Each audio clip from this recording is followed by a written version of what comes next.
Welcome, everybody. It's another week at D&D. Looks like I'm doing the recap this week, so I guess I better kick it off.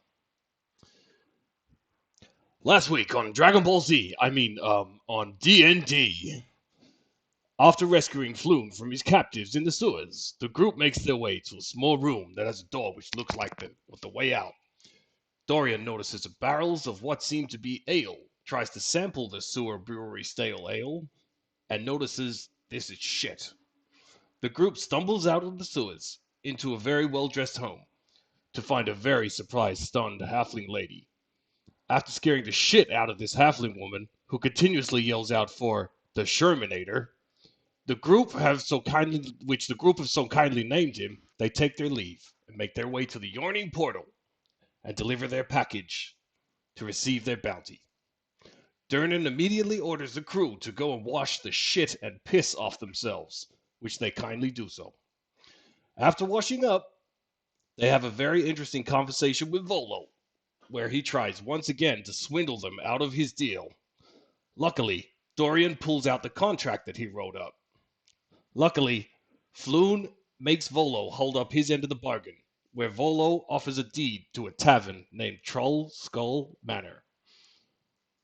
Okay, I can't do that voice. I'm just going to go back to fucking talking normally. All right. Once the party enjoys the night in the bar, where Yeshua, Radgoran, and Dorian meet Mert.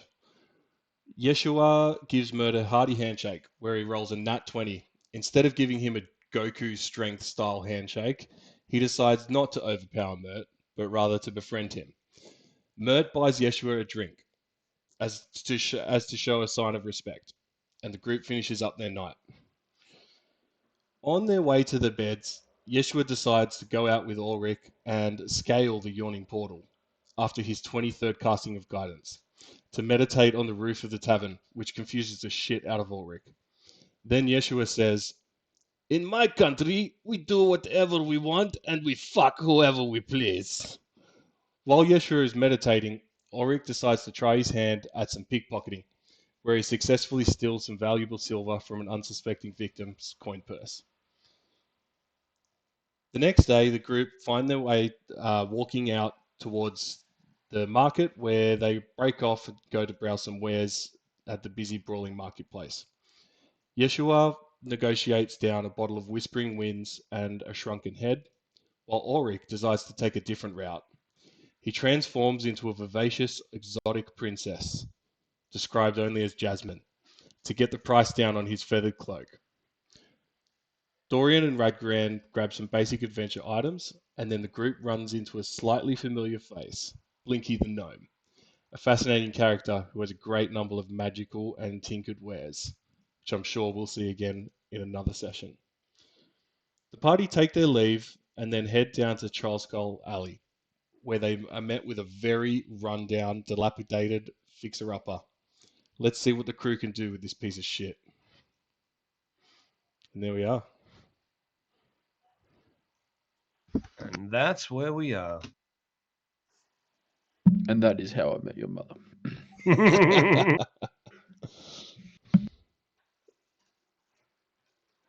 Thanks, Mr. Javenis. Yeah. Thank you. You can absolutely have inspiration. So yeah, you guys have all just had a bit of a rundown of Trollskull Manor.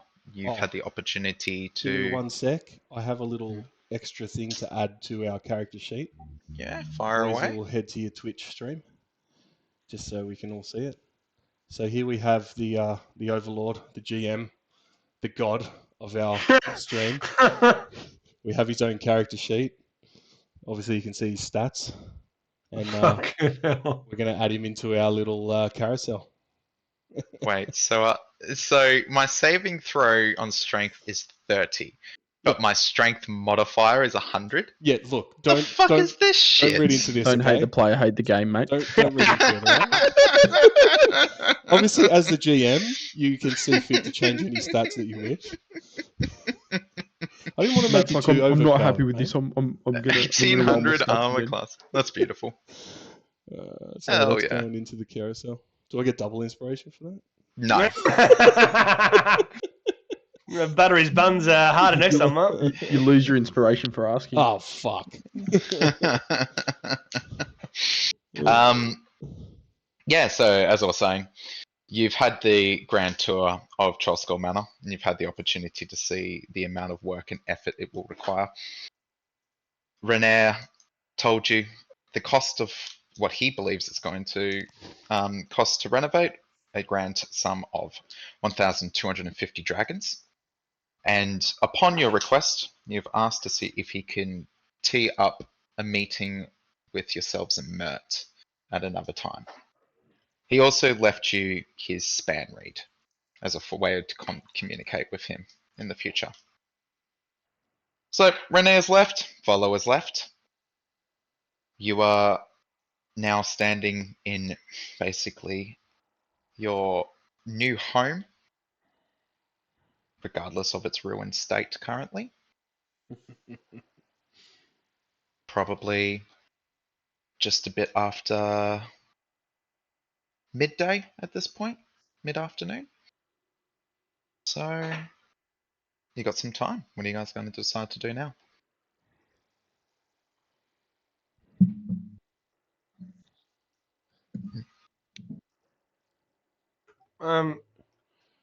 So we're in front of we're at the tavern. We've inspected it, all that sort of stuff.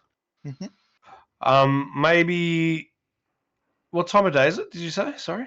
As I said, like early afternoonish, so just a bit after midday. Can I just suss out outside and see what is kind of happening in terms of the ambience, people, and their general mood, I guess. If there are people out and yeah.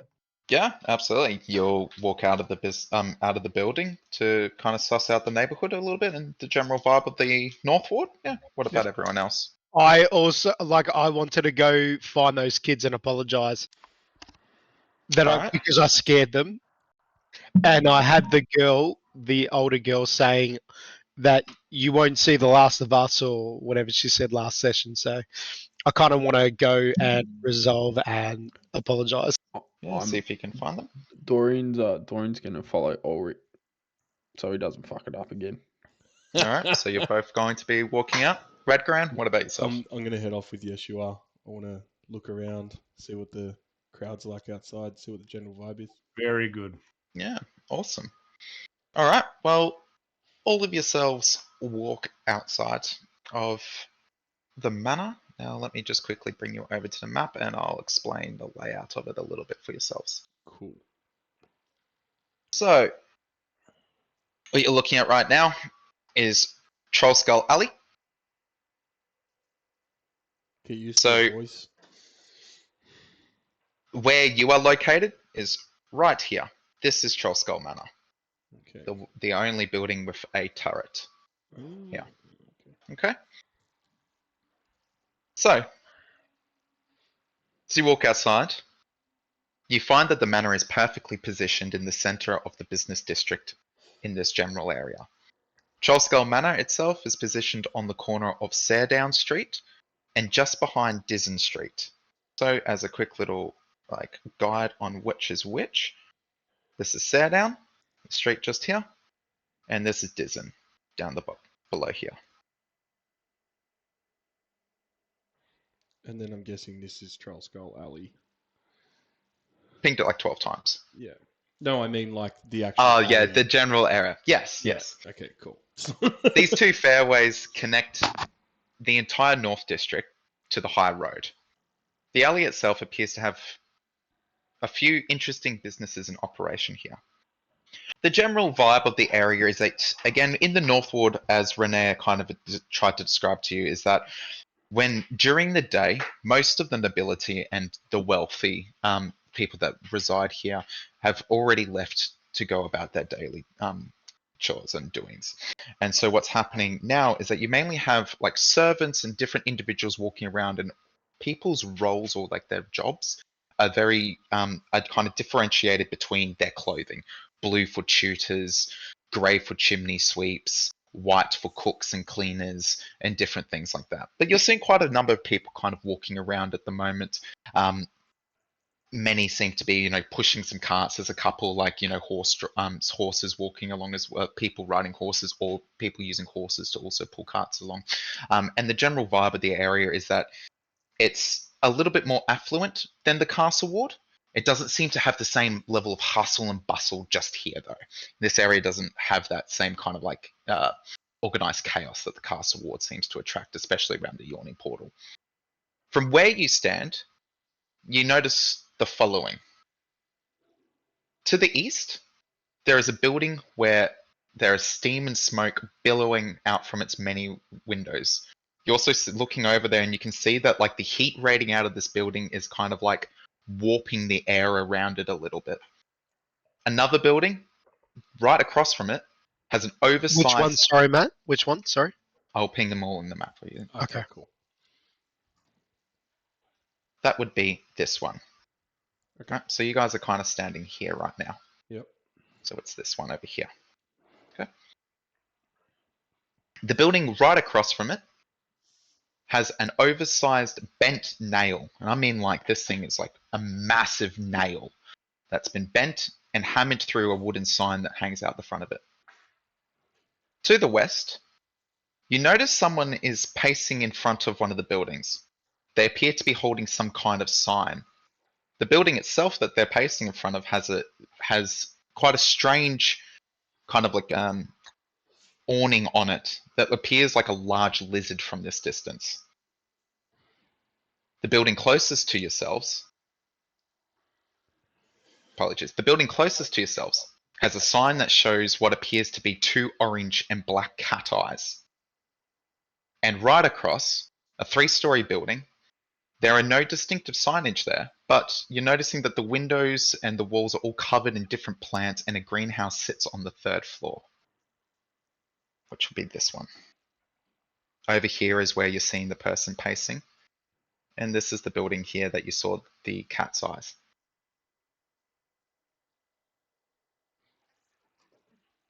And that's the general area that you're noticing. There's not a lot of foot traffic in here at the moment. It doesn't seem like right now it appears to be a busy time for the district or for the alley.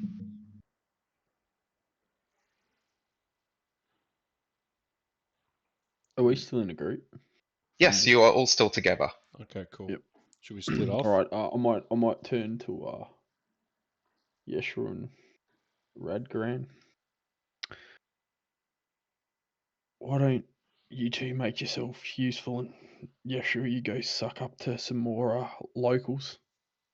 You might need some of these people to like us if we're going to stay around here for a while. And Ulrick, let's go and try and find these children that you were quite rude to before and see if we can make amends. Rude? They were in our inn. They were in our tavern. I only scared them for a laugh. I wasn't being rude. Touch them What were they again. being in there? Touch them again, and I'll cut one of your members off, and it's not the one you cast a minor illusion on. Oh, really, little man? Hang on, I have to see how tall I am so I can come back with a decent comeback. How tall are you, Yanni? Actually, let's have a look here. Come on, boys. You should know this. I am I not. know checking mine, my- yeah. I'm doesn't- 7 foot, bro. I'm not checking my height. Yeah, well, you got me there.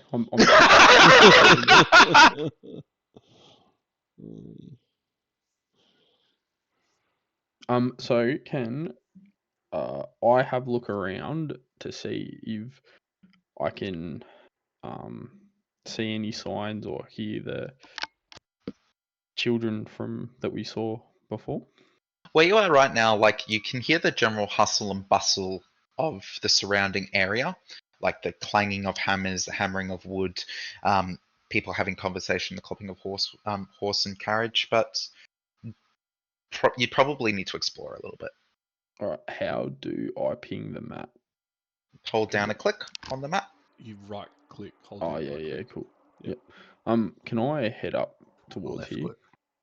Towards where? Could you ping Left it for me? click, sorry. Yeah, so that's where you saw the woman with the sign pacing around. Yep, cool. And then Yeshua will go Ulrick, towards follow this way, me. I guess. If they're going that way, we'll go the other way. What do you reckon? I put my hood on and I start following Dorian. Well, we kind of know that they're looking for the kids because they kind of said it, but we're Yeah. just generally looking for the vibe of everyone. So, I mean, even if we're kind of crossing paths, I don't think it's out of the kind of question. So, I mean, we can kind of go in that direction as well and still split off or whatever. Yeah, I agree. It seems like a very small area to kind of Maybe we'll traverse. Yeah, okay, cool. Ulrick and I might go up and talk to the person holding the sign.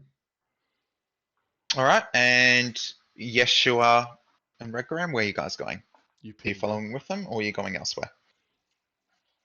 For now, we can kind of go with them, and then we'll just split off from them anyway. Yeah, We're kind of looking for different kind of things, but it's still in the general sense of things what Towards the we're kind of west. doing. All right, well, if you're all going to go to the west, you're all going to go to the west. Yep. Sweet. All right. As you start walking over, the person comes more into view, and what you spot is an elf that appears to be marching back and forth of a two-story building, holding a sign that says "Duskwood paper equals murder." As you get closer to the building, you notice that awning is actually quite a charming sign of a gold dragon curled around a treasure hoard of books and scrolls. The elf notices your approach and starts skipping towards you. You see that her long braided hair is trailing behind them and is decorated with leaves, and sharp features give away that they are a wood elf. And she walks up to you. She goes, "Hi, hello. Did you know that bookworms use duskwood for their paper scrolls here? The nerve! Soon there'll be none left. I ask you, do not shop here. Not until they at least make change in their materials and spread any awareness that you can." I look at Dorian and say, "Well, lead on." I look at the wood elf and I turn around and say, Kind of like holds the placard real close to her like that. and I go, and I suppose the Earth is flat. Give me a As well. nature check as well. Give me a nature check. Guidance. You're not there, bro. Yes, we are. Oh Yeah, yeah, we're you're going joining. along with Sorry, you. yeah. Yeah.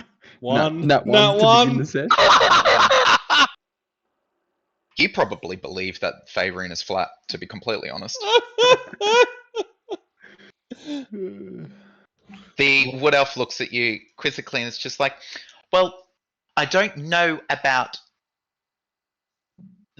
the land on what we stand on is flat, most certain, but I'm here to talk about Duskwood and raise awareness." What does Duskwood mean to you? Well, Duskwood is incredibly rare. Like, they're nearly extinct now. Over farming, over production. They're getting chopped down left, right, and center. There will be barely any left. And yet, the nerve that this business would dare to use their paper for their scrolls, and when there's plenty of alternatives out there. Oh, well, we're kind of new to town, so if you could give us some more info on the owners, we might be able to go and have a chat to them. If you could tell me who they are and what they do. What, the owners of this store? Yes, this store. And you notice as she's kind of pointing at the store, you see a gold Dragonborn open up the door, and he stands there and he goes, Please don't let this charade scare you away. If you're paying customers or just even interested parties, I invite you to come inside. And and looks over at the wood elf and goes, Fala, please just go back to your store. You're scaring away customers for the both of us. You see the wood elf kind of turn to him and goes, not until you change what you use for your scrolls, Rishal. As I see the Dragonborn open up, I push past the little elf and I light up and I'm like, another Dragonborn. I go up and I say, what was his name again? Sorry, Rashula? Rishal. I put my arm out. It's like, nice to meet another Dragonborn. And I put my hand out to shake his arm and I'd say, what kin are you from? He looks at you and he's just like, curious question that one would ask someone something so personal upon meeting. If you are interested, you're more than welcome to come and store and peruse the wares. And I do apologize about my neighbor over there. Dorian interrupts. Conversation turns to Father and say, what's your store or your stall that you work at?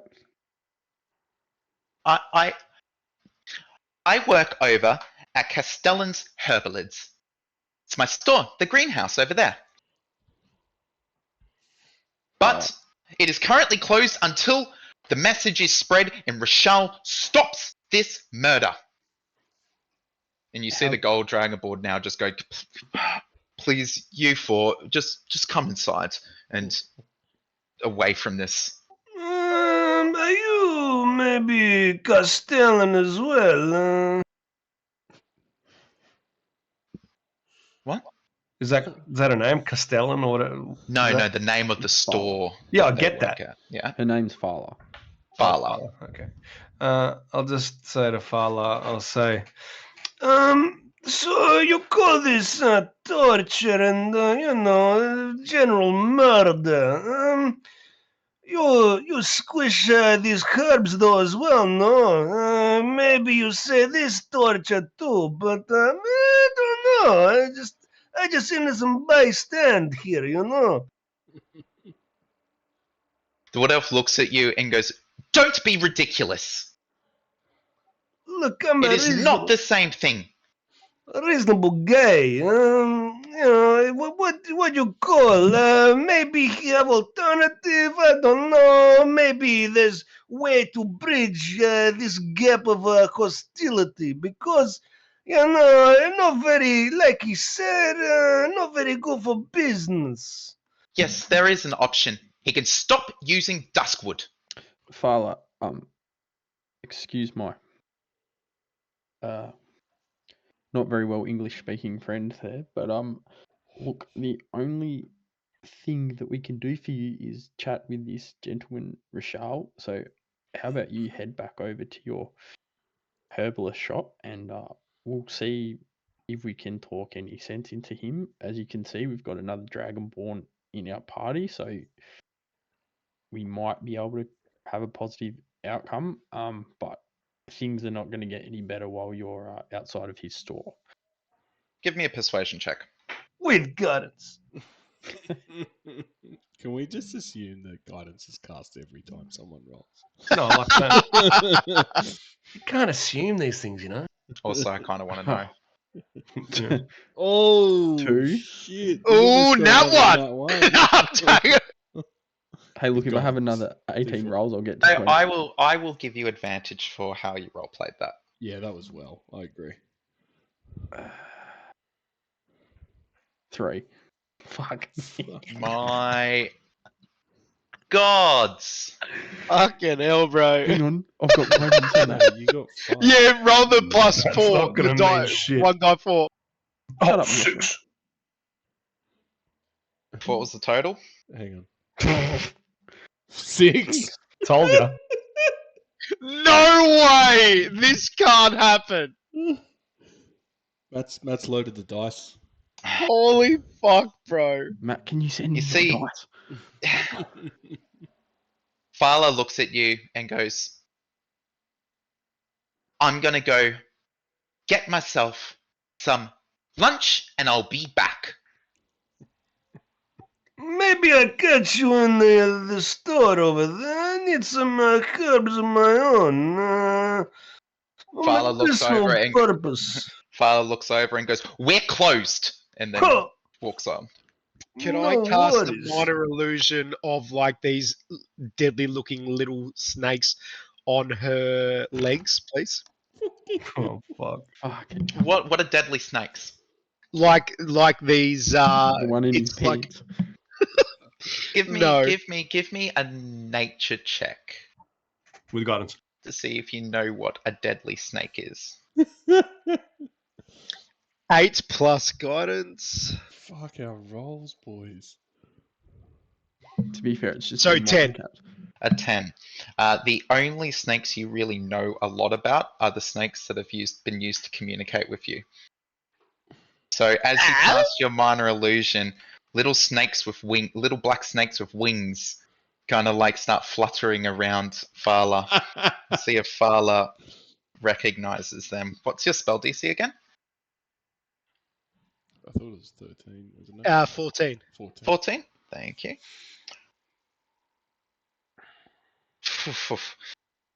Fala sees the snakes and it's just like, "Oof, oof," and it kind of stamps around a little bit and sees that they dissipate and sees the feet go through them. It's just like, looks over and shoots a glare at Rashal and he goes, "That wasn't funny," and then keeps walking.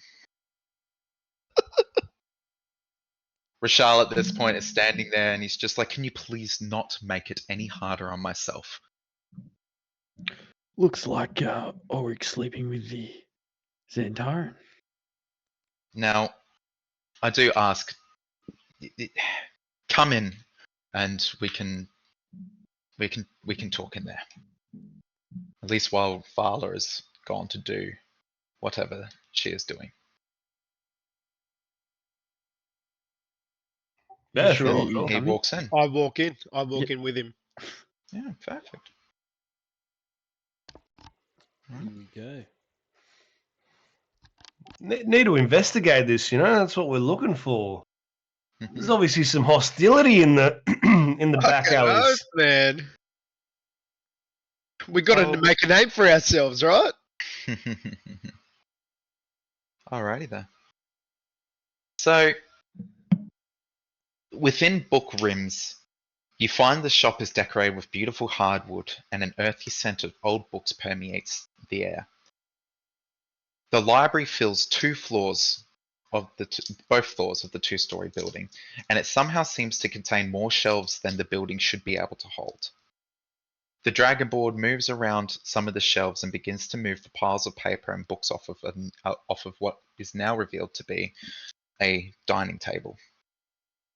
He looks over at yourself and he's, "Please sit. I will make us some tea." Dorian doesn't sit. All right. I sit down. I actually offer him if he would like some help to make the tea. He looks over and he goes, "Oh, no. You are my guests. Please make yourself comfortable." I'll ask if he's got any ale. No ale here. Okay, tea will do. I appreciate it, thank you.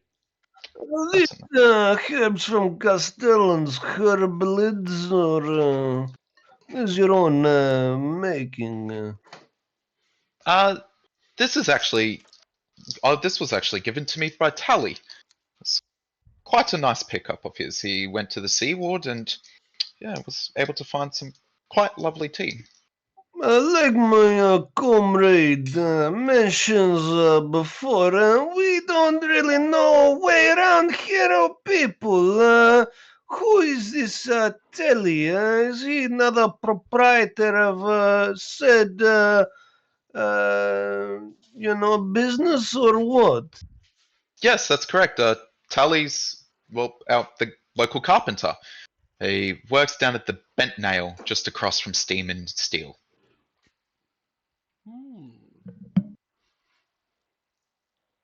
After a moment and your chatter, the Rochelle comes back and places down a nice looking tea set.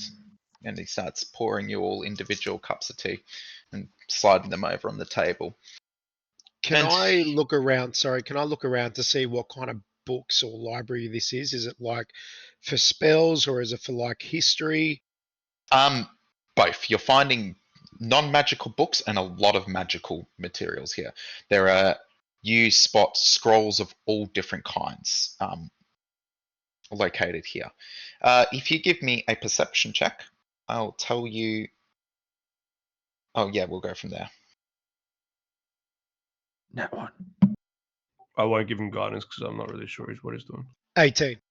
18. All right, give me an Arcana check. I think that's the key here, right? Don't cast guidance. 10. 10. You notice that the things that mainly catch your eye are mostly the spell scrolls, all made on this almost this really deep grey paper. And as you kind of like peruse through, you're seeing that they're all kind of like tiered in specific positions. You get the impression with your Arcana check that they're tiered in such a way to kind of communicate level of spell. However, without opening them up, you're not entirely sure what scrolls are what, but you count 5 tiers. Oh, okay. Can I ask him? So how long have you been here? What is your business all about? I can see that you have spells with tiers. Do you sell these spells? Do you teach these spells? Can you tell me a little bit more about yourself and your business, what you have here?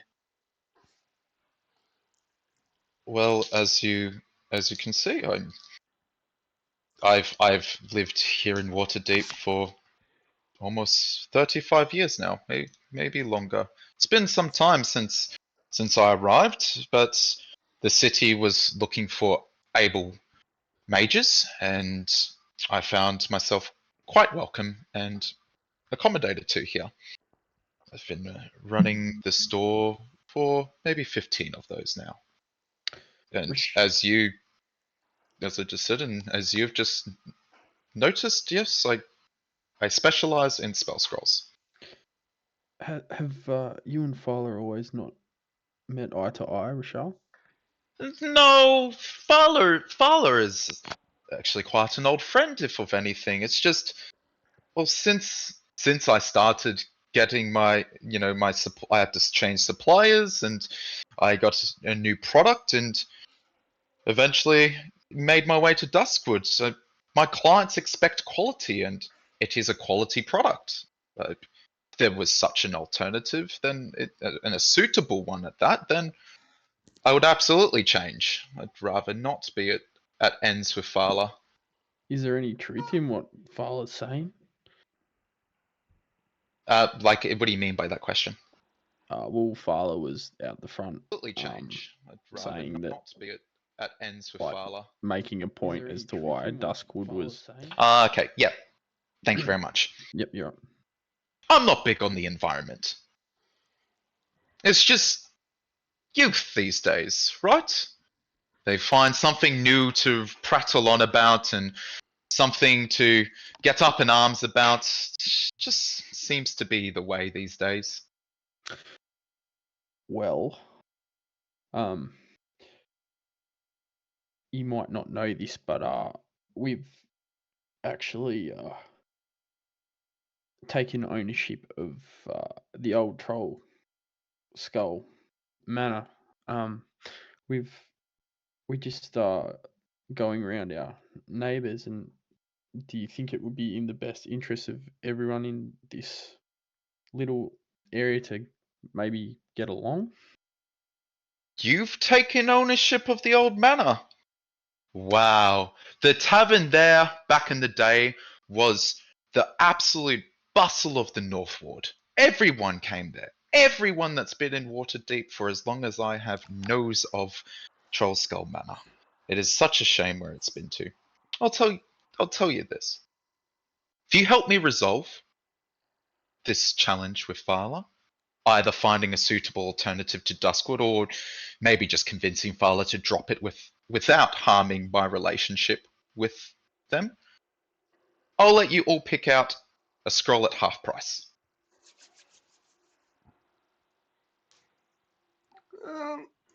And I may even help you with, well, I've seen the state of that place. I may even see if I can assist you with some of my spells there. I am a wizard of the Order of Magists and Protectors, so I could say that it's a part of my duties.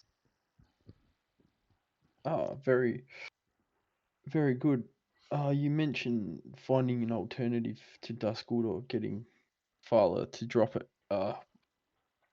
What do you think is going to be the most likely outcome?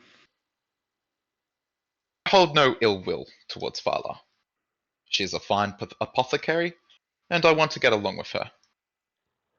But this protest has been going on for 10 days now. I do not have the time to go and find myself an alternative. That's why I ask, if you're able to find an alternative for me, I will happily make the transition, so long as the quality stands. Or somehow get Fala to stop.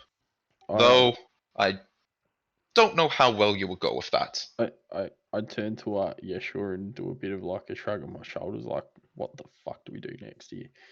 You can give me an Arcana check, Dorian, with advantage. And I'll give you guidance. Yeah, saying on I've rolled a 1 and 2, this can be a 3, boys. Arcana, here we go. Fuck. It was close enough. 10. Don't forget to roll the die Any for. guidance? Was that with advantage? No. No. Oh, with advantage. No, it wasn't. Yeah, it's with advantage. Roll it again. Sorry. Got to roll you that one, mate. I got a 3. Wow. Hang on, let me roll my guidance. And A 1. Fucking who would have guessed it? Wow. Alright, Thank continue. God we're not in battle. Dorian's feeling tired. I'm going for the night. See you guys. Let me ask about this Duskwood. I guess these are trees, and you harvest for the paper or parchment. Is there any possibility maybe plant some more? I am not someone that involves myself in such tasks. I'm not Hang an on. expert. Yes, but surely we can take some saplings and you do this thing where you do clone and you plant and then the tree comes and there you go, recycle, we grow and we are sustainable culture now, Yeah. And put, I suppose that the trees, the moment you plant the sapling, will just burst out of the ground and we'll have an infinite supply. And this whole time, Fowler has just been doing this because that's what everyone is capable of doing, I'm sure. I'm sorry. I'm sorry, Rochelle. The cleric over here was born with brawn and not so much brains, but No, definitely. No. Shut your fucking mouth. If I think about it, Fowler is a herbalist. If anyone's probably going to know what an alternative to Duskwood is to keep your quality of your parchments up to your customers' scratch, perhaps we'll go and talk to her for an alternative, as she seems to know everything about Duskwood. So potentially we would leave it there, and I might take the good old cleric over here and his kind words to all the women around town, and maybe can sweet talk her into a solution. That would be of amazing help. Thank you. Maybe wizard could have actually cast spells, so yes, it would have popped up. But we go talk to herbalist, and we see what to go. Very good, Dorian. Give him a slap on the back. and before we go, can I just ask Rochelle, do you take do you teach? I would like to be you to teach me how to write scrolls. As I'm a sorcerer, I would like to learn more. Hang on one second, Yanni. And I would like to read, to be able to read more scrolls and learn how to read all the scrolls and of all tiers. If you were, as a Dragonborn, would be able to teach me your ways. Dorian turns around mid conversation and says, "Yes, Ulrick seems to have only got the hang of making his dragon dong bigger with minor illusion, so he needs all the help he can get." Rochelle looks at yourself and he goes, "If you can help me, I will endeavor to help you." I put my arm out to say, as a deal, like sort of thing. He takes your hand and shakes it. Cool. All right. All right. Are we walking out? Yes, we are. Yes, man. I'll just say to everyone, I'll say it in character while we walk out. I'm just trying to say, sustainability, and it does take a little bit of time, but it would have solved the issue over time. These wizards, I don't think they understand this kind of jizz. Well, maybe we just talk to the herbalist, I guess. I don't know. All right. You guys all walk outside Yeah. back onto Trollskull Alley. As you're looking around, you do not see Fala on the street currently. I say that she's going out for lunch. She's going out for lunch, so maybe we should look around to see if there's any nice places to eat. And I turn to Ulrick and I say, "Weren't you looking for the kids, mate? Kind of lost track of it, eh?" Yeah, well, I'm more interested in learning how to write and read spells. Does Dorian want to do something? Because I'm going to ask a question. No, go for it, mate. I'm going to pop my head back in the store, and then it's like, "Hey, Rochelle, where's there somewhere good to eat around here? Because, our tavern is not yet open for the best food around. Also, have you seen some little rugrats running around? We got something to talk about with them." To first answer your question about food, Rochelle goes, I quite enjoy the baked goods just in the corner of Desron Street. It's actually just across from yourselves. The lady there does wonderful baked goods.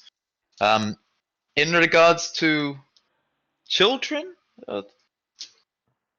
the only children I know that we generally hang around the alley is Nat Jenks, and I believe the last one calls himself Squidly. But I haven't seen them today. They must be either with their tutors or possibly hanging out with the buskers. But I do not know. Also, the foodery, what is this lady called? And what is the business called, sorry? No business. She just pops up a tent, and we all just affectionately call her Granny. Oh, Granny, okay, yes. Oh shit! Fucking granny, eh? Also, I'll ask where the buskers generally are. Searden Street. However, I didn't see them setting up this morning, so perhaps they're not there yet. Was that Searden Street? Searden Street. So Saerdon. On the map, That's this one's Searden Street. Yeah. Searden Street north. Alright, thanks. Dislin is south. The south. As I guess, are you gonna walk to we'll walk towards the granny, I guess. Yeah. Yeah. As Dislin. as we walk into the granny, Dorian turns to Ulrick and goes,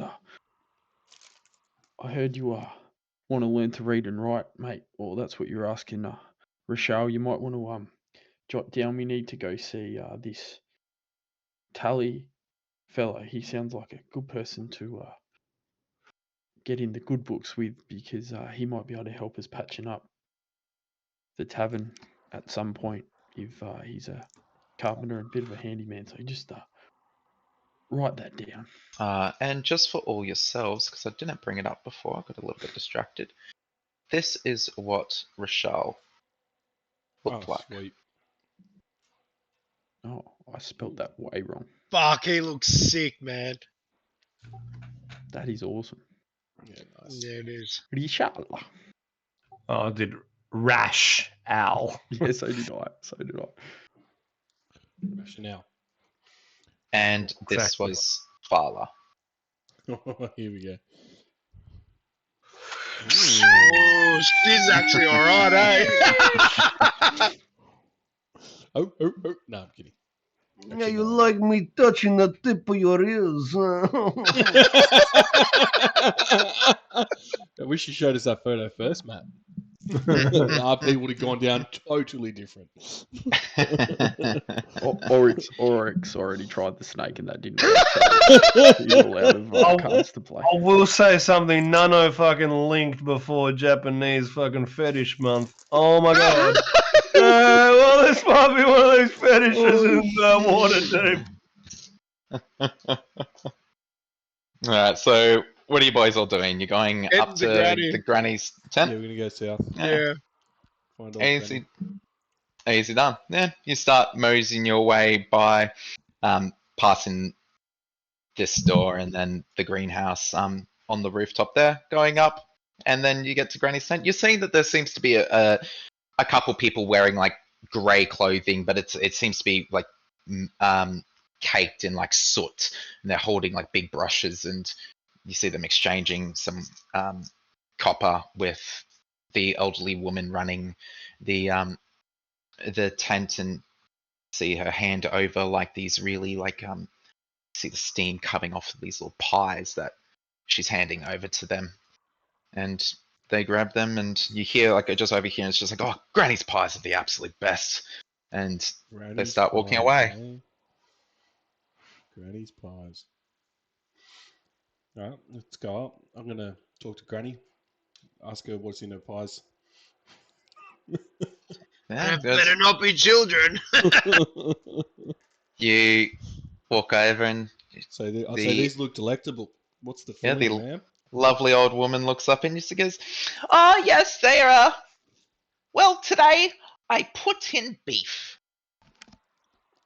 Yum. How much are the pies, madam?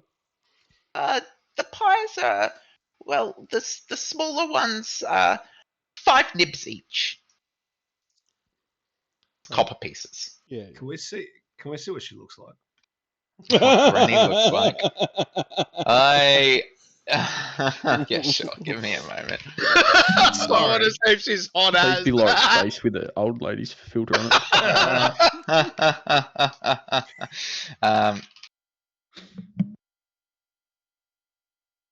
Give me a moment. I didn't Yeah, that's alright. While you're create doing this. Yeshua's seen definitely one take picture a of an elf and now he wants to see everything. Yeah. Show me the granny. Show me the granny. Oh my god! Like this is not how she looks like. But I just found like what would have been the perfect image for it. Sad. All right. Not safe for work, I bet. No. It's not that it's not safe for work. It's just that it's not It's a safe for work. W. Trying to get. Sorry, for some reason the image kind of like fucked up. I'm just gonna reload it in. Give me a second. That's all right. So while Radgoran's chatting up Granny, I turn to Yeshua and say, Ulrick seems to have some ties with the Xantaran. Do you know anything about this? I wish I did, comrade, but Again, only known him probably 3 days before I've met you, so it's a very, very new beginnings. We can definitely, do some probing and understand his positions and. Can I hear this going on? No. You can give me a perception check. I'm assuming they're talking quietly, so you need to anyone- get like If anyone can probe a Dragonborn, it's Seven. Yeshua. 7. You probably don't overhear them. I use him like, rubber glove. There you go. That's Granny. She's what we call beautiful in my country. Delectable. Fuck, he's even got a moustache. I love it. Oh fuck! I'm not gonna say it actually. No, don't. Mate, she grows a better one than me. I mean, there's PG, then there's M, then there's fucking Yeshua. Yeah. So do you guys want any You can any have an pies? inspiration for that. Yeah, Cam. I'll take a pie. Yeah, you'll Who take a needs- pie. Yep. was it? Deduct 5 copper. Oh, I thought it was take- 3. I said to Radgoran, shout me one too. All right, mate. This is the one and only. So 1 silver. I'm guessing. What? I'll just like walk up to Granny and then it's like, just like fucking bang, just stop, and I'm like, I feel something. Your name. Does it start with letter M? Oh, keep going. I don't know. I feel a presence somewhere here. Children. Portal. I don't know. It's very hard. It's gone now. Give me a performance check with advantage Get a fucking nat 20 on this one. Fucking Jesus. to see how well you perform that. And I'll give myself guidance too. Yeah. 18 and there's 20. I mean, Fuck. Yeah, cool. Absolutely. You see her go, 24. You must be here for an actor from either the theatre or for the upcoming Fey Day. That was a very good show. and kind of claps their hands. It's like, Here, have one on me. hands you a pie. Oh, Father, thank you, my dear, beautiful lady. And as you reach down to grab the pie, she kind of holds your hand a little bit, and she goes, I know I'm going to become your biggest fan. I look at this and I say, and I look at her and I look at Yeshua. I'm like, yes, you will. And I'm sure he will deliver. My name is Mary. He'll remember man. that. Pleasure is all mine, I can assure you. And I'll grab the pie, and then with my other hand, I'll grab her hand and then kiss it. Or another one. gives you another pie. Gonna be Fuck, and I had to pay fucking 5 nips each. And then I say, grab her ass. Like I send her a message. Like I send Yeshua a message saying, dude, grab her ass. you sick motherfucker.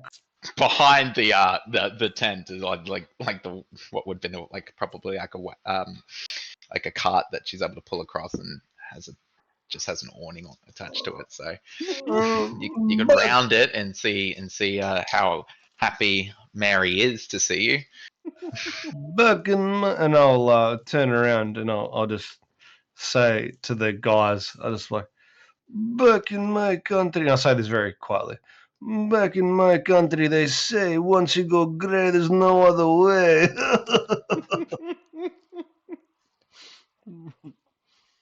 Mm.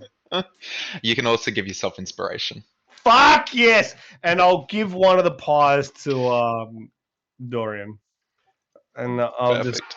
I'll meet him like so. We're shoulder to shoulder, and then I'll just put my head or my lips to his ears, kind of, and I'll just be like, I hope there's no bad blood, and I hope this starts gaining some trust as we call.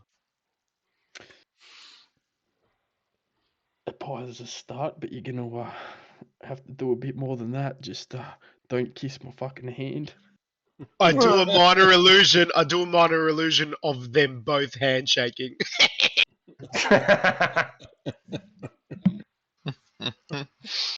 All right. What are you guys doing now? Dorian. Actually, can I eat the pie? Yeah, absolutely. You So eat I the pie. actually I take a bite of the pie. Yeah. I eat it and I turn to Granny and say, "These are very nice pies. I don't suppose you've know or have seen Fala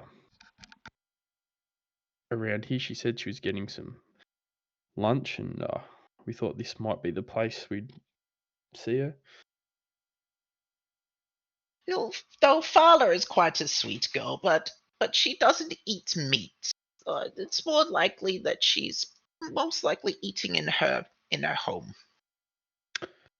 Okay, thank you. And I would just like to introduce myself.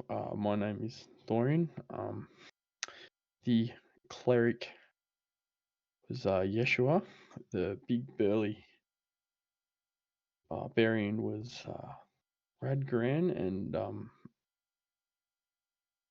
that poor excuse for a Dragonborn's name is Ulrick. And just letting you know that we are now the proud owners of the Skull Troll Manor. You'll probably be seeing a lot more of us. You see her kind of just go, Oh, it's wonderful. It used to be all the rage when I was younger. That place. How long have you been in this area for? I've lived in Waterdeep all my life, but I do not live in the city. I come from beyond the walls and cart my goods in here for the day to work. Who do you remember any of the owners of the Trollskull Manor at all? Great That's what I was fucking gonna ask. question, mate. give me a hot second. Please don't ask me to roll anything, Matt. I'm really not doing well tonight. All right, we're gonna test Granny's memory in this exact moment. Nice. I'll give her guidance.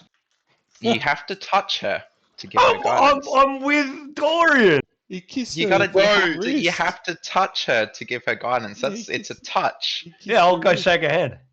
Yeah, you're gonna put your hand on her shoulder or something like that, or you're gonna just grab her hand. Tell her her pies are beautiful, and so are No, her I'll eyes. tell her. I'll say to her, when we get this tavern up and running, maybe you come in and sell these pies to all the customers. Have maybe a stable place of operation.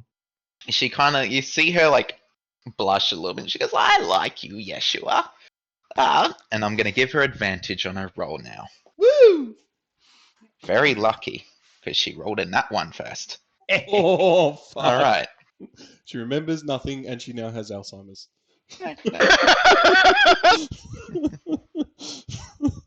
Cool. So,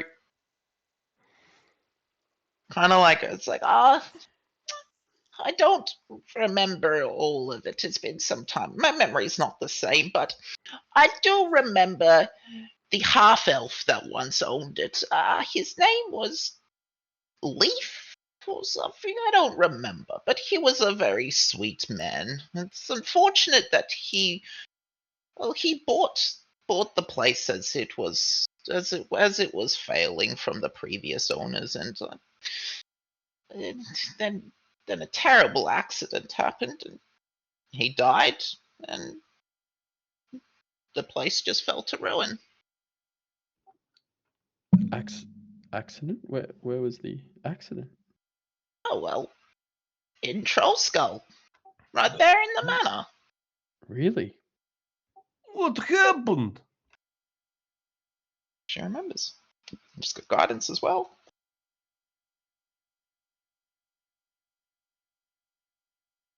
I think something within there, I think one of the wooden beams or something fell on top of him and crushed the poor soul. If only I'd be that lucky. So yeah. You sadistic son of bitch.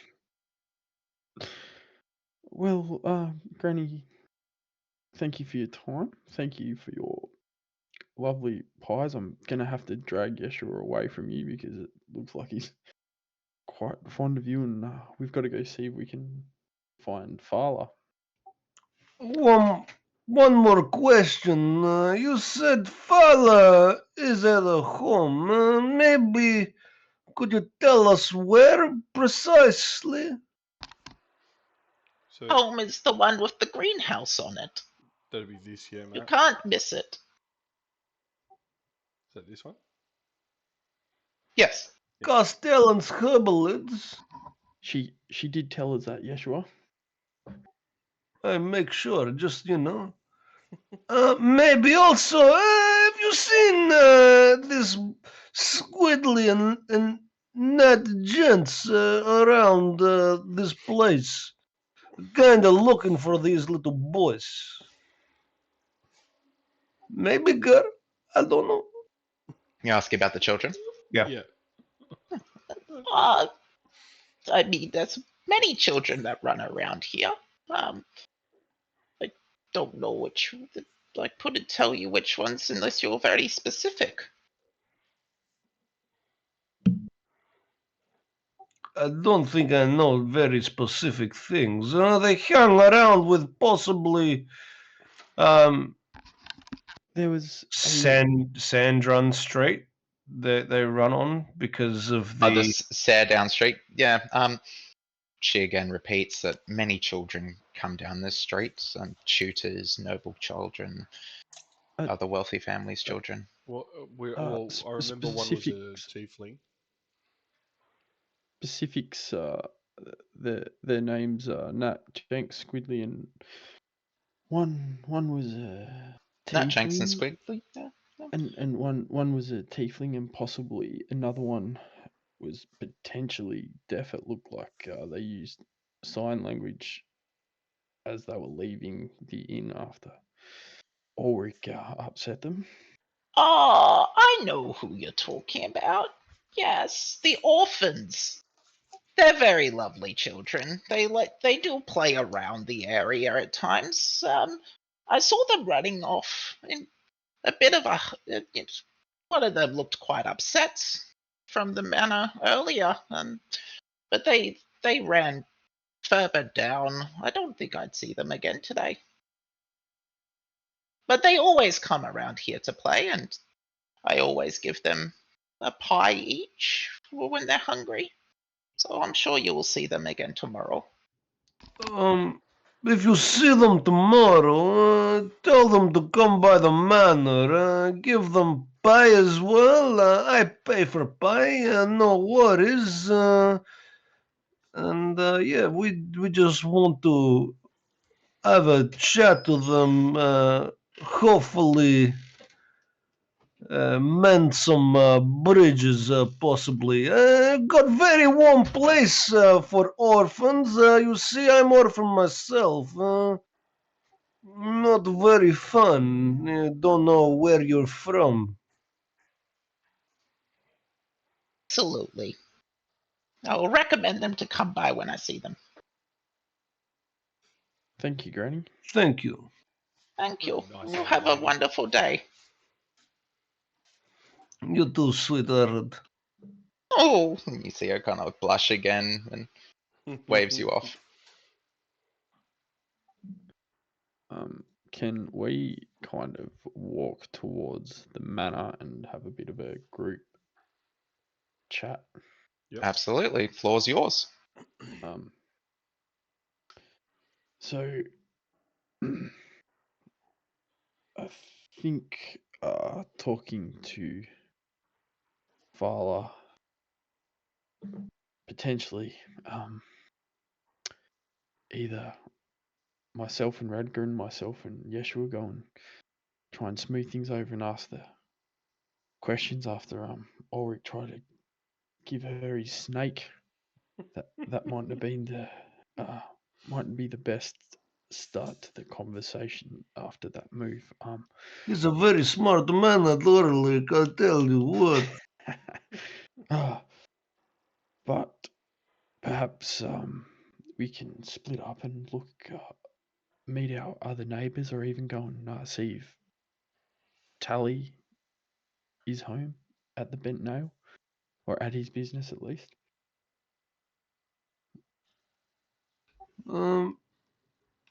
Maybe let's see if Fala's home, and maybe there's something of interest there as well, alongside mending bridge between her and Richelle. All right. Is everyone happy if we go knock on the door of the I forgot the name of the place. I haven't written it down. The bent nail? Is it we... No. The Castellan's Herbalids. Oh, right. Castellan's Farmers. Herbalids. Yeah, I'm happy with that. Yeah, man. Let's go. All right. No, No. you guys make your way over. You get to the front door and you can see through the glass panes that within there's like two long counters that kind of like go along the wall, the full length of the walls within, and there's just jars all over. Some of them seem to be filled with liquids, others seem to be housing like different kind of plants and flowers and other reagents and items as such. The door does have a sign on it that says closed. Can I walk up and give it like a loud, like closed fist, like bang, bang, bang? Yeah, absolutely. You go over to it and you give it a loud knock. Let's see if she hears you. You wait a moment. No answer. You don't see anyone coming from a back room or anything. We break in, boys. No, I'm kidding.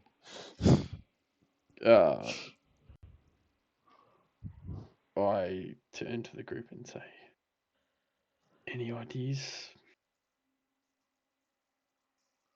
Now maybe try the doorknob, maybe unlock, sorry. I listen to Yeshua and see if the doorknob is locked. It is. It can't. You only like you twist it and it kind of like goes. So it is secured. Too bad, we could have just knocked and said hello, open the door as well. But if it's locked, maybe we'll come back a little bit later. Maybe check this bent nail. Yep, I agree. We don't want to be caught breaking in when we're trying to mend some bridges. So Definitely not break in if door was unlocked, that's for sure. I guess we walk around to the bent nail. Yeah. Alrighty then. Cool. You start walking down the eastern street, and as you get closer, you see all the smoke billowing out of from one of the buildings, and the intense heat. You can hear like some clanging, but as you get closer, you actually notice two figures and a shorter elderly gentleman that seem to be engaged in quite a lively argument within. As you near, you realize that this building's actually a blacksmith's. The forge is. What? So you said an argument. I was just going to say, can we hear what the argument is about? Sorry. Yeah. I'm assuming you guys are going to just keep walking up towards it. Yeah. Yeah, cool. As you walk up closer, you see that the forge is roaring behind a man that appears to be made of fire. His muscles look like the condensed flame on a hardened body that glows red. And as he raises his voice, the flames on his body and within the forge appear to respond in kind. There's another man whose body ripples as water streams and splashes off him as he's trying to calm down the other. The older gentleman doesn't appear intimidated at all by the fiery display, although he is graying and leaning on a walking stick. He continues to rebuttal what's being said. You are young, Embrick, and you have much to learn. But one day you will see that true craftsmanship is displayed in the finer intricacies that can be only achieved through a chisel and wood. You're seeing the man that seems to be arguing, that's there's flames spitting off him. He's just like, old man Tally, you do not know what you speak. Your wooden ornaments are nothing more than fuel for the forge. Real craftsmen hone their skills with hammer and steel. Your chisel would never cut a beast, only chip away at twigs. You see that the other kind of goes, Embrick, please, this is unnecessary. No, Avi. He has challenged us. He has challenged our forge, and we will settle this. And as you guys are now entering, the fired up man spots you approach and he goes, You there! You lot, come here! We require your unbiased opinions. As you approach, this is the man that is on fire. This is the other man who has water streaming off of him. And this is the elderly gentleman that appears to be he's quite short. He's like 5'5". These guys are like 6'4", 6'6". Who would be the very first to kind of approach? Actually, how about this? All of you can roll me a nature check. I give myself guidance. You don't give all of us guidance? No, I'm kidding. 11 for me. 4. Cursed tonight, mate. Maybe you should Nat just 20. reopen that 11. 20. Oh, no, nice. Cool. None of you really recognize these two, but Radgoran, you do. You've read about them, you've heard stories. These are Genassis. Right. I'm going to point that out to the group. And then ask, please, what's this unbiased opinion you require of us? He kind of like the fire genasi looks at yourself and kind of like looks around at his smithy, and you all see like just finely crafted weapon and armor on display in here. They all appear to be like quite incredible works of skill. And he goes, pick any of our items on display, test it on the barrel over there, or strike at the armor itself, and tell me what you believe it's worth and its quality, and prove to this old fool that steel is the true height of craftsmanship. All right. I'm gonna. Oh yeah, no, you go, Dorian. No, mate, you go. No. Yeah, Right. you're engaging. Yeah, no. I was gonna say I'm happy to. I'll pick up my weapon and walk over to one of the breastplates or What pieces of weapon? armor. Oh, yep. I'm gonna use Okay. my long sword and just take a swing at it. What do you choose? Do you choose the plate armor, the pardon? Yeah. Sorry. Keep going. I'll listen to all of them first. Yeah, there's every kind of like armor you could think of. Plate armor, there's leather armor, there's chainmail, scale mail, all kinds. I want to take a slash at the leather. See how At the leather? durable it is. Yeah, absolutely. All right, give me a strength check. Yep.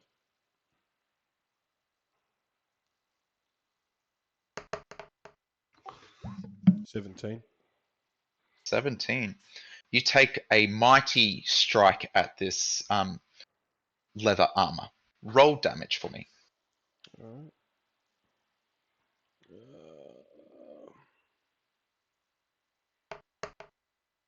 8.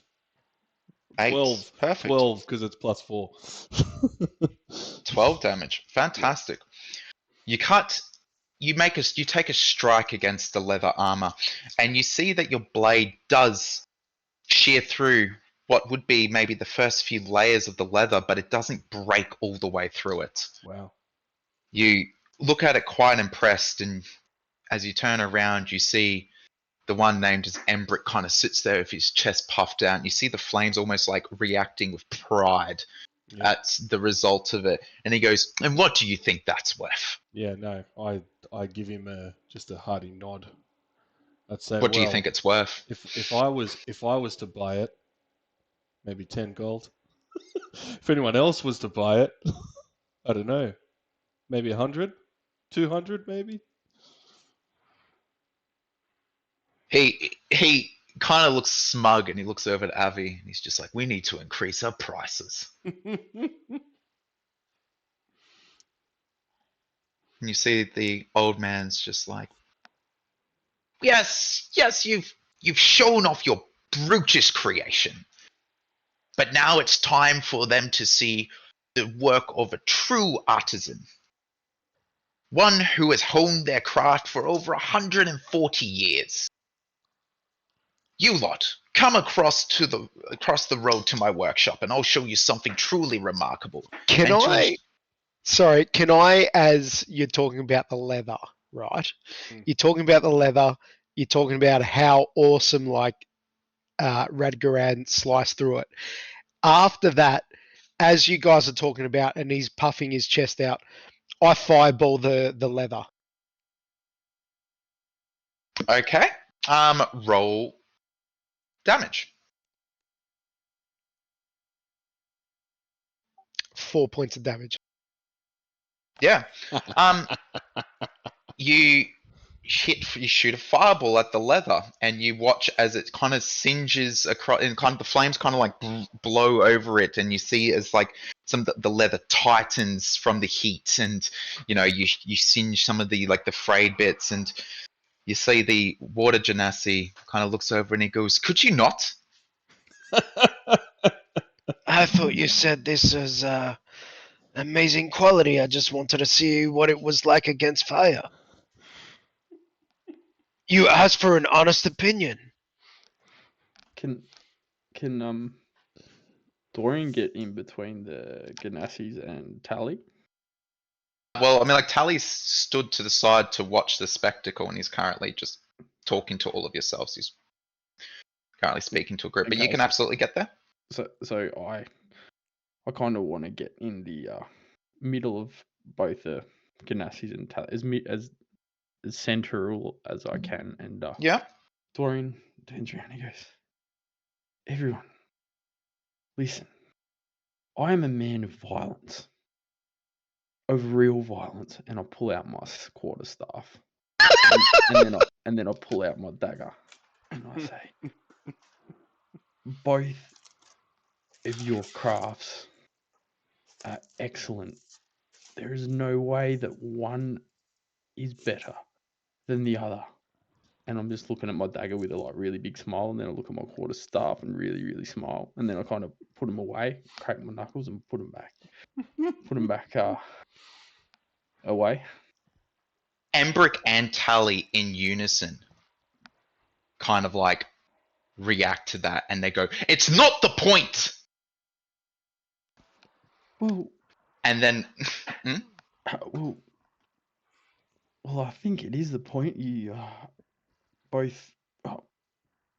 it absolutely is not. This old man is saying that his work is of more perfection than my own, that it's worth more.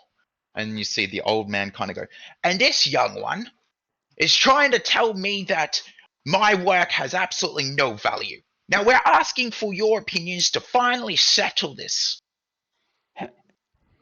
How can one place value on two different items when subjectively it's based on the opinion of the wielder of such fine crafts.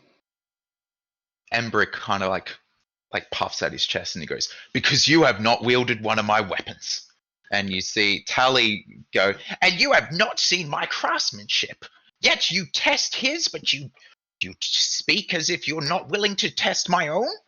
Well, Can I interrupt? Hang on. Can I just interrupt and say, I hear all this and say, well, if you say you're craftsman and your workmanship is so fine, then why don't we take one of your weapons and test it for real against actual enemies or against actual monsters, as us as adventurers have been up against ooze monsters and trolls. So how about you give us to test a weapon for you in a real battle, and we'll give you our honest opinion. And I say, I look at Dorian, give him your finest quarterstaff, and we'll test it for you. Can I do it a persuasion to actually give him a weapon of a really high quality? Too many people talking. Oh yeah, keep going. I'll look at Ulrick and say, I'm gonna need a dagger too. And then I'll look over at the Ganassis when I say that. Give a. Go on. So I've been like looking at these guys in awe because like they're fucking pretty cool. Oh, guys, got him. And I kind of interrupt. I'm like, maybe look, in my past life I was a little bit of an entrepreneur myself. Look, you know what can happen here to settle any score. Old man over here thinks his things are the best. A little guy here says, it's up to the wielder. So, everyone here gets fitted out with weapons, equipment, and you put your brand on this, and then we put it to the streets, and we put out your iron with other people's and see what the people like and see if it, stands up to the test of time, and we settle this for you, no worries. All right. So either Yeshua or Ulrick, your choice, can give a persuasion check with advantage. You need to beat a 20. I'm a +1 in persuasion. Oh wait, hang on. I'm a +6 in persuasion. Sorry. Shit. And Plus give it a six. roll with advantage. Yeah, I mean, I'll give you what's it called? Guidance. Yeah. I'm a +5, but yeah, I'll give you guidance. Go Yeah. for it, Ulrick. You need to beat a 20. 22 plus guidance. Yeah, Don't Fantastic. need it. Yeah, Don't cast need it anyway. Was that a nat 20? No. Yeah. No. No, not with So plus 23. Yeah. 23. Embrick looks at you and he goes, I am all for fair competition. Look at one of the old man's wares, and if you still can't decide, then I may take you up on your offer. I look at Dorian and I say, proceed. I already look, and we say we can't tell. So that was like super fast. We'll go check out his. Maybe we get something off him. Let's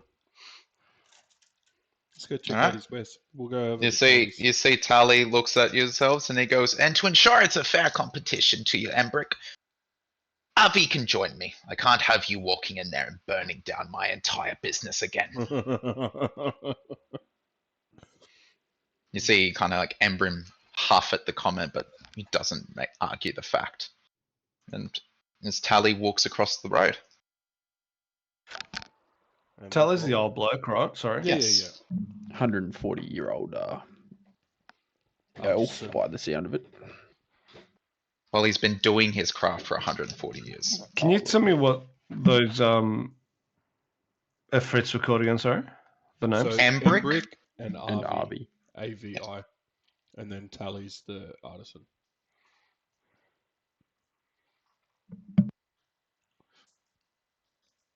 Sorry, Matt, just quickly. So they're both the blacksmiths, Embrick and Arvi, Yes. together. Okay, cool. All right. We go over. All right. Let's check this guy out.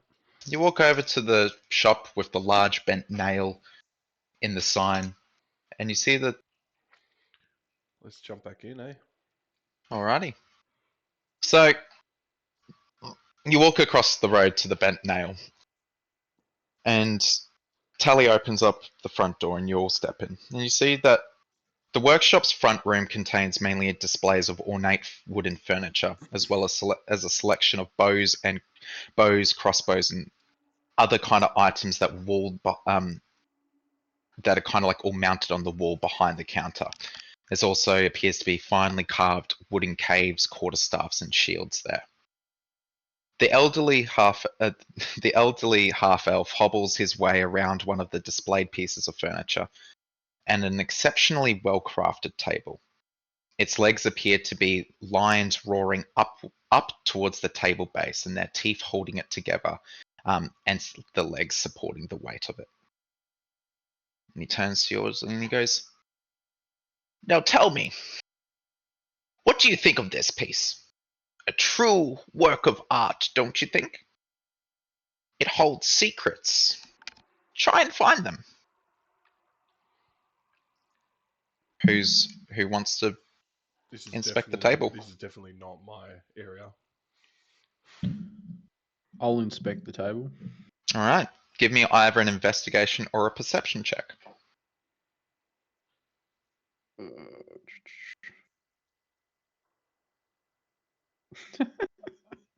Oh, Fucking hell. Yeshua's I 80, so he quit. couldn't cast guidance. Yeah. you're cleaning up. Dorian, you look over it and you don't really spot anything out of the ordinary. Does someone else want to give it a shot? Does Dorian see any Can I, dice lying please? around? Yeah. Pardon? Does Does Dorian Dorian- see any dice lying around? No, Dorian does not see dice lying around. Yeah, go Ulrick. Yeah, give me an investigation or perception Oh, check. fucking hell. Okay, I use my inspiration. Oh, Okay, thank use your inspiration. fuck. One of my inspiration. Yeshua cast guidance? Nope. He's silent. I love it. I said no. No, I said no. I thought 18. someone else did. An Okay, cool. 18. Nice roll. Nice roll. Thankfully. So you find a couple things. First, you find on one of the legs, one of the lion's teeth appears to be slightly off center. And when you push it down, you hear an audible click. And all of yourselves see that the center of the table suddenly pops up and like a circular top kind of pushes up. And you see and you see Tally go, Ah, yes, it's one of the many features. See how seamless that was. You couldn't even tell that it was there. and he walks over and he picks up and he goes, This is somewhere you could, I don't know, if you're playing a game of dice or something, you could store all your goods in there and then pop the lid back on.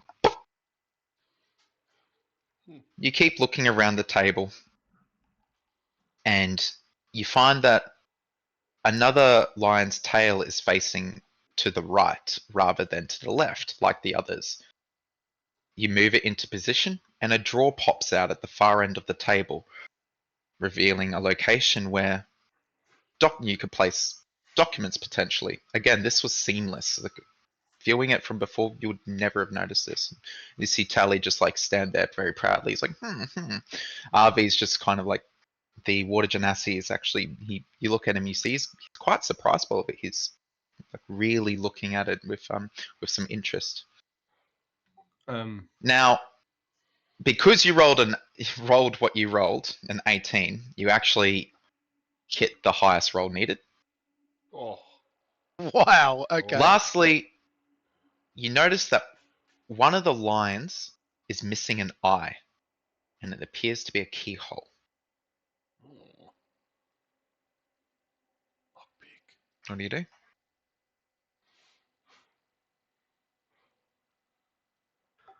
I look at him and I say, I've seen something like this in the Oval You don't see Office." it. You don't see it. Didn't he just show everything? No, this is all that Ulrick finds. Ulrick is looking over this. Yeah, None of you see this. Only Ulrick gets- can see this. Oh, right, yeah. Good luck, everybody. Can I try and, I don't know, can I pick lock at it and open it? You don't have thieves' tools. You're not proficient in thieves' tools. You have nothing to pick the lock with. I turn around to Dorian and say, can I please borrow your thieves' tools? I kind of shake my head like, what the fuck is he up to now? And I go, what would you need my thieves' tools for? Don't ask. Let me show you. No, Tally I kind of do. like looks over and he goes, "What are you looking at? What did you I look- spot?" I look at Dorian. These tools. And I turn around and go, fucking tell me what you're up to right now. Okay, I'm sleight of hands taking his thieves' You tools. won't be He's able not. to. He's- You won't be able Fuck! to. He He's can see looking you. directly at you. Okay, I tell him about the line, the eye, and everything. You see. Sorry. Ulrick, now I know you love your minor illusions, and you like putting us in bad stead with everyone we walk into, but perhaps you could fucking ask him what the keyhole is for before we go fucking picking a lock in a fucking table of a bloke we just met that we live next to.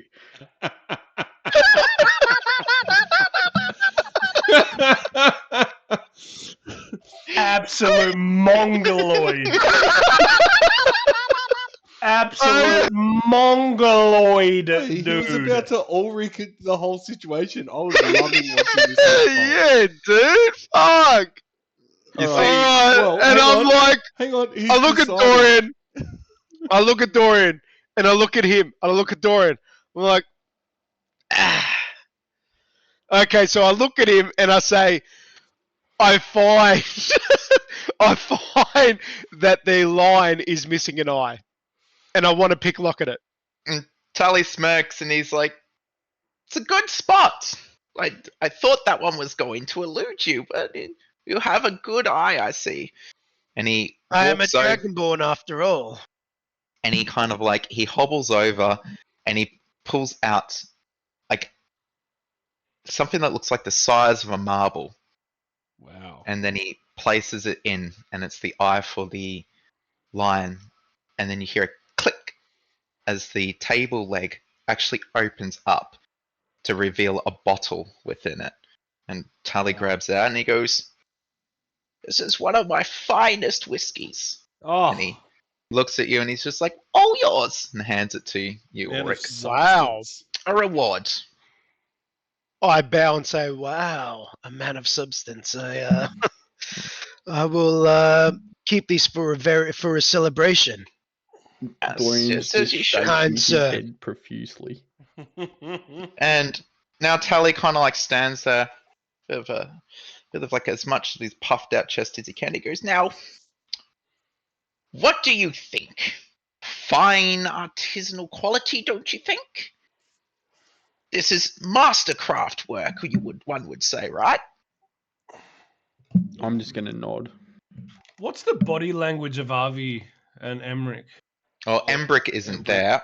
is RV is there. You can give me an insight check. I'll give myself guidance Okay. You touch yourself.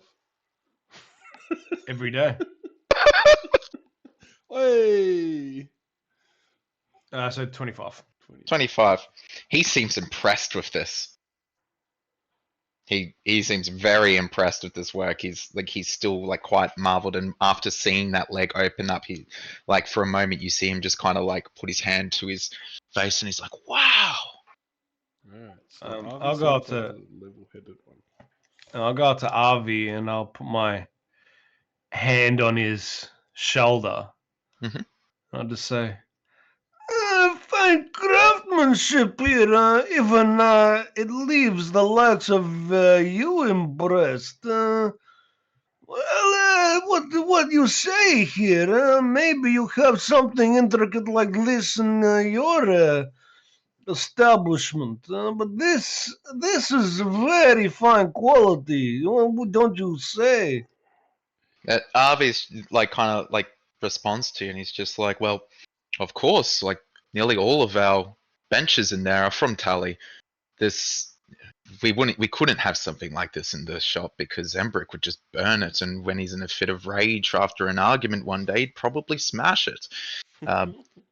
Like you got to understand, you appear new here. Embrick and Tally have been at this for over 5 years, ever since Embrick opened up.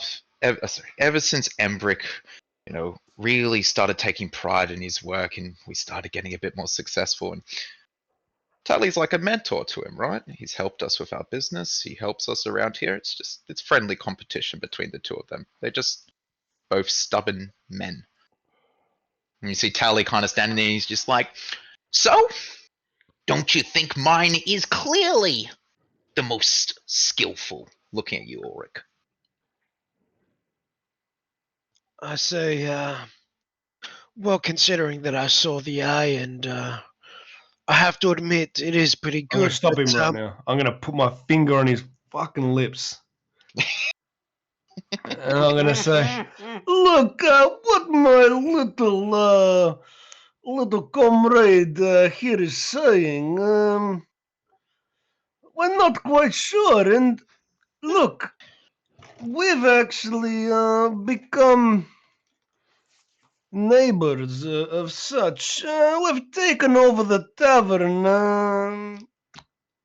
and I think the only way to settle score is maybe both of you come in and maybe you show us your handiwork firsthand, helping restore the tavern to, what we would say and what we've definitely been hearing around the traps, into its former glory. You see Tally's just like, you've taken over old Trollskull? Oh, of course I'd happily help out with that again. I'm the one that even crafted the benches and most of the awnings. It's a damn shame what's happened to that place since it ever fell through, and it's passed through so many hands. The last one I heard owned it was some writer who always gallivanted around it. I never had time for the man. He was too much of a thing. See, Avi kind of looks, and he's just like, "Yeah, I'm quite surprised you got that from him. He seemed to be very proud of it." and I Volo. look at both. And I say, well, since you made all the benches and stuff, how about your finest safe that we could purchase and install in our establishment? And to follow on with him, just to follow on with him, I will say, also, I heard when Leaf had this establishment, he actually died from a wooden beam falling on his head. Wouldn't want craftsmanship like that in the tavern, and doesn't look like you guys would do anything like that. But just saying, not the greatest thing to hear. You know what I'm saying, boys? Yeah, you see, Tally go, "Well, I didn't build the building first and foremost, so I'm going to assume that you weren't talking about my craftsmanship, and you were talking about the Builders Guild that just, after years and years of neglect, and Liff was a good boy. He was a good boy. It's a shame to hear what happened to him, but the building was falling apart. Nevertheless, I don't craft safes. You'd have to. It's probably something more that these boys would do. But now that reminds me, we need to make a decision. Come with me back to Embrick, and you will tell him the results." And he starts stomping over towards the outside the door, outside the business, over towards the blacksmith. As we're doing that, can I ask them why was the inn or the tavern booming so much? Like, why is everybody saying that it was so fucking good back in the day? Well, RV shrugs. He's just like, "It's always been like that since we've been here." Tally, however, is just like, well, it was a centerpiece. It has rich history. That tavern has been here for 4 open lords of Waterdeep. It has used to be the absolute shining crown of the Northward. But business changed. Over time, poor decisions, it became what it became. As So- you all get up to the blacksmiths. What was that, Dorian? I was just going to tally how many open lords have you been around for in these parts? I've been in Waterdeep for nearly 100 years, so I've seen the exchange of maybe 3 now. Interesting. So you started your craft well before you came to Waterdeep? Yes, And where was that exactly? where I'm from, I came across from the ocean. Place that most in your tongue would call Silvery Moon. Interesting. And what brought you to Waterdeep? Oh, it's very long ago, but love. And who was the lucky lady? Oh man. All That is gunfire. that is a very, very good point. You could be But keen on he responds with Lysara, an absolute shining jewel in my life. However, her faith was too strong and she remained with the temple. I kind of look at Yeshua and say, the temple. Did you hear that? Look, I'm a bit of a fanatic for the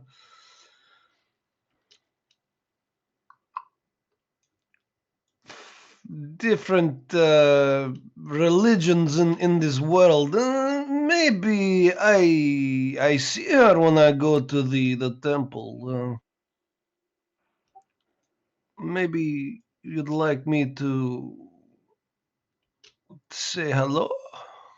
You want to be specific about temple? Because there's like 20 in Waterdeep. The Moon Temple.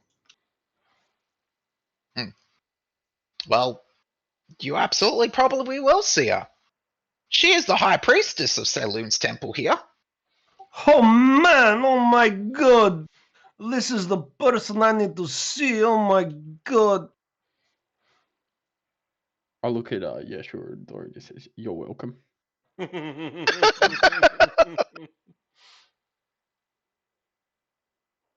What? Sorry, I didn't quite catch her name. You said Sarah. Lysara. Lysara. Less Yeah. Sarah. Maybe she has a last name. I also turn around to Tally and say, I'm sorry to hear that happen, but it's good that you've kept Waterdeep has got to keep a great craftsman like yourself. Yes, I think so too. But I don't believe she actually ever really looked in my direction. I kind of just love at first sight, right? You do weird things when you're a young man. Anyway, in we go. No, me love reciprocate, but you know. Obviously a whisper. And you enter back into the blacksmith and you see Embrick like standing there. It doesn't appear that he's actually really moved from where he's standing. He's still standing there quite stoically, like, arms crossed. You see his flames on his body almost like they appear agitated as he's kind of like stumping his feet. And as Avi comes in, he's just like, so, a decision. You've seen his wares, you've seen mine, tested mine, burnt mine even. So, In this instance, who is the better craftsman? Is Dorian allowed to go, or is it up to Ulrick? No, you go, mate. It's anyone's go. I turn to Avi and say, "Well, you see, our party, we have a Dragonborn that thinks you go to a woods craftsman to build a safe. You've got a monk here that is just really good at violence. You've got a cleric that I'm not really sure does what, and a barbarian that just likes to punch people in the face. However, sorry, I turn to Embrick when I'm saying this. Yeah, I got that. Yeah, sorry. Yeah, and then I turn around and I say, the real craftsman here is you three. So Avi actually come with us, and I think Avi should be the one to make a decision because our party could not. You like look over and you see Abby's just like this at you. It's like, as you're It's like- speaking. And, He's doing these ones. and I just I'm I'm looking at Abby and I'm like, well, you are also a master craftsman. I think it's time you three boys sort this out for yourselves. We couldn't possibly provide an insight like yourself could. You look over at Arvin, he's just put his hand in his head. You see Embrick kind of like drops his posture and he's just like looking at you a bit stunned, and Tally's even standing there and he's just shaking his head, and Embrick's just like, you lot are fucking useless. Tally, we will be picking this up again. And Tally's just like, they're young, they don't understand true artwork. We know we are the best, but I am still better. Have a great day, Embrick. Can I just away.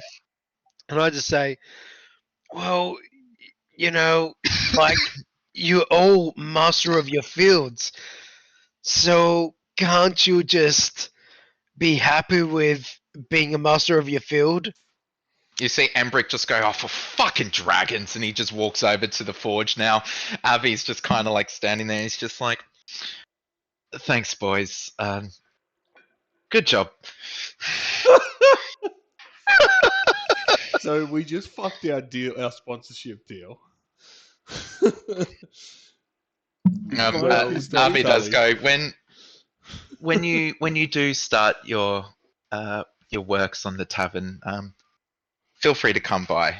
I'm sure Embrick would have calmed down by then, and I reassure you that Tally is probably taking this as a win, and this is why Embrick is probably a bit huffed, but I'll speak to him.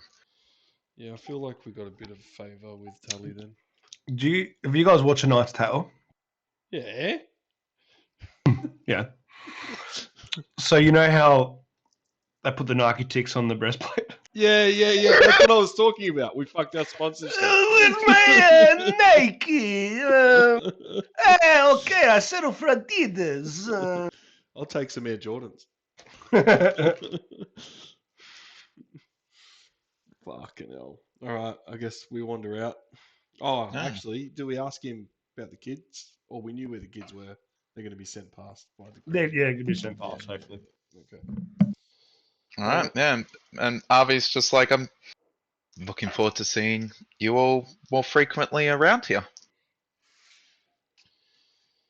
Cool. And you see him like walk over, and as you guys are leaving, he walks over to Embrick and he's just like, dear, please, they don't mean anything by this. And you see him like kind of like flare up, and he's like, they're fucking useless. Right. Keeps Yeah. going at hammering away. And so you guys all exit. Did I just catch that they're partners? As in more than business Maybe partners? that's how they talk in their culture. Maybe. Alright. You guys are all now back out on the street. And as you're kind of like meandering your way back to the center, you watch as Fala is walking out the door of her shop. Let's let I- Yeshua handle this, or Dorian. I turn to Ulrick and just look at him and say, "Don't you fucking dare follow us. Go to the inn and drink some milk, or go and cast a minor illusion on your little dragon schlong or whatever, but do not follow us. Please, do not follow us." And I'll say I'm going to go with him, make sure that he stays there. You pitiful git, go to the fucking tavern. I'll put my hand on his shoulder and I sort of drag him along. He's got no choice. So I guess Yeshua and I will proceed to Fala. Sure. All right, as Ulrick and Radgoran go up to the manor, you both approach Fala. Fala, it appears to be walking in this direction, has not noticed your approach. A beautiful lady. You see Fala stop and like look over at you quite like oddly. It's just like, excuse me. I'll give her a bow and grab a hand. Pulls her hand away and goes, yes. We met before outside of Rochelle's business. I remember you. So did you talk to Rochelle? Is he going to stop the Duskwood paper? We talked to Rochelle, and I believe we can come to a compromise if we would like to sit down with us. Maybe we can come up with a solution that will keep everyone happy. The only solution is for him to stop. Well, Understood. if you're a person of herbalism and stuff, and he said that if he could find a more sustainable option as opposed to Duskwood, he would happily stop using Duskwood. So we thought that you would perhaps be the best person to ask. Do you know of any alternative that we could offer him? I heard you're the best herbalist in the land, so that's why we think you are more than fit for the task of, coming up with solution with us. And you're very pretty too. Okay. If he used another product, turning to Dorian, ignoring Yeshua, if he used another product, then of course this would all end. I'm not really familiar with his trade, I'll be completely honest, and the materials they use, I don't know. However, I'm sure that any wizard or someone of ranking or a magical vendor worth their weight would be able to suggest a good enough alternative. If you know someone like that, maybe they will be able to help. But until then, I will not stop. Don't play coy with me. I'll give her a wink. Give me an insight check. All right. She hates it. With guidance. Yeah, sure, we got it. Not bad. 14 plus. 15. 15. You see her shudder. That's all right, mate. Take the hint. Dorian turns around and says, well, I'm terribly sorry, but we're quite new to Waterdeep, so our network is quite limited. at the moment, is there anyone that comes to mind when you're suggesting such action? How about you give me a history check with advantage? I'll give him guidance. Right, what are we going for, boys? Can I just have a guess at what it's going to be? 18. I'm trying to be 18, positive. I'm trying to be positive here. Oh, man, hang on. We're giving that to the universe. Wait, I've got to roll the other one. It's not letting me right click for some reason. If you right click the box, it should. Oh, yep, I was doing it wrong. Sorry. Noob here, everyone. Cast guidance. Oh, and guidance. Oh, and a 4.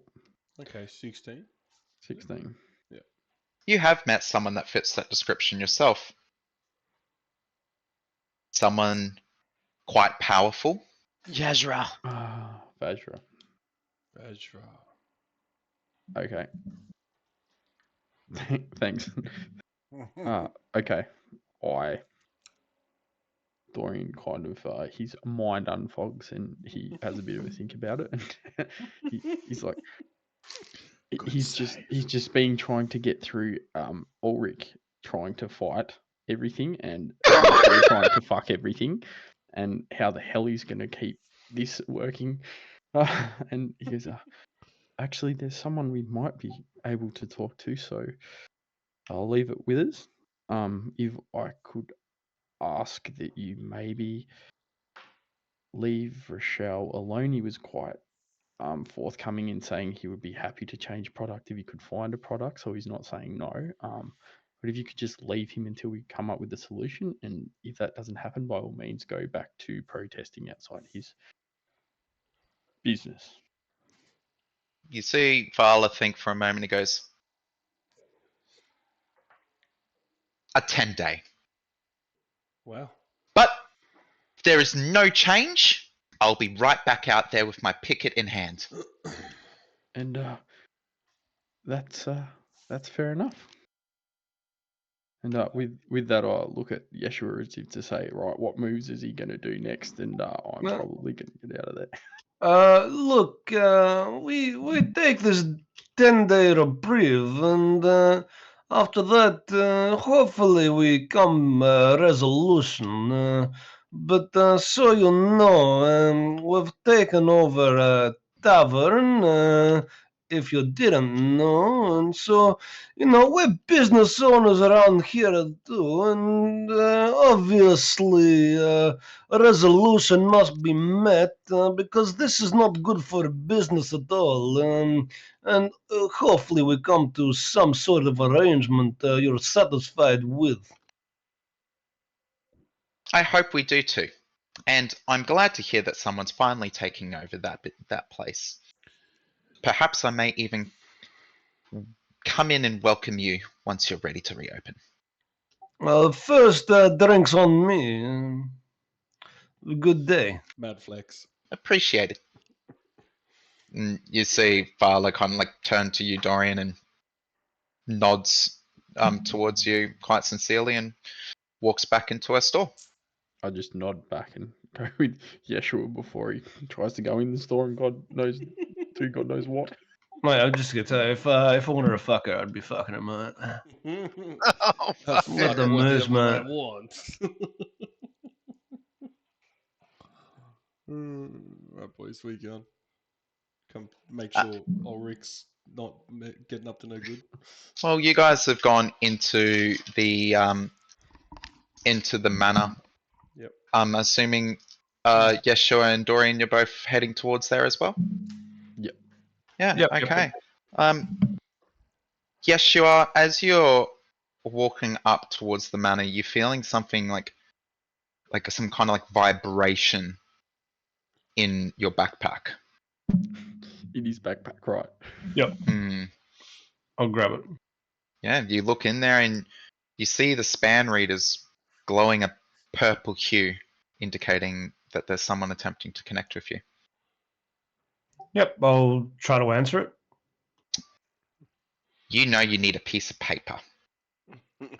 because the span reed writes what's being said. Right. We'll just say to Dorian, you have any paper or? I'm new here. Let me look in my inventory Slash backpack. / backpacks. If not, I'm going to go to Rochelle. Rochelle, the scroll vendor. and Ulrick go- has paper, I'll tell you that. Is it gonna be?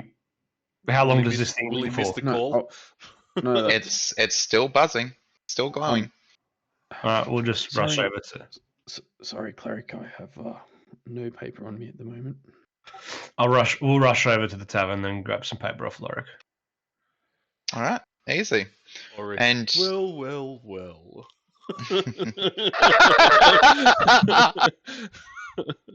look who comes crawling back. All right, you take out the span reed and you place it on the paper on a flat surface. And after a brief moment, you watch as the quill starts moving and writing, and it writes very quickly, as if at the speed of words being said. And it starts writing, and it goes, and it spells out, "Hello, friends. Thank you for your patience. I hope you're settling in as best as you can." It then just kind of stops, and it floats there, awaiting a response back. I'm not. So I'm looking at the group and I say, well, what do we kind of want to ask? Because we kind of want a few things. We want to ask about the High Wizard. Yep. We want to ask about what's his name? Mert. Yeah, Mert. Yep. Anything else? Well, I think we know where the High Wizard is in the tower, so I'm not. We're not allowed to go. We need to get an audience from. Oh, Renee, yeah. Yep. Renee, yeah. Of course, but we do have a 10-day to. Yeah. So I'm trying to, like, if we're gonna write back to her, I want to list what we kind of want. I guess we could say something along the lines of like, we're settling in just fine. We're meeting our neighbours. We need to talk to Mert about securing funds to start works on the tavern, and whether we could, I guess, work towards, like you said, an audience with Vajra or one of us. Yep. All right. Can we also say also it's funny when we're like settling in everything like that, can we just say, oh, we found like a symbol as well, just curious, an eye with 10 stalks coming out of it as well, and ask if she has seen that before. Wait. So the quill responds back and it goes, unsure if you remembered how to use this, but this is Renee. I am glad to, and you also now watch as it continues to write. I am glad to hear that you've made some progress and have met your neighbours. It's very good to hear that. Good news is I have been able to secure a meet with you with Mert. He has asked for you to come to his home in the Castle Ward, preferably before dark tonight. You see that the span reed now just floats. We are definitely ready to go. What do you guys think? Yeah. Do we want to ask him again about Vajra? If we can make a meet with Vajra? Yeah, well, we already asked, but we didn't get a response about it. I mean, we could. You did like slam like 15 questions into a single quill that's trying to write this all out. The paper is like going. Yeah. We could. Actually, I'll ask the DM.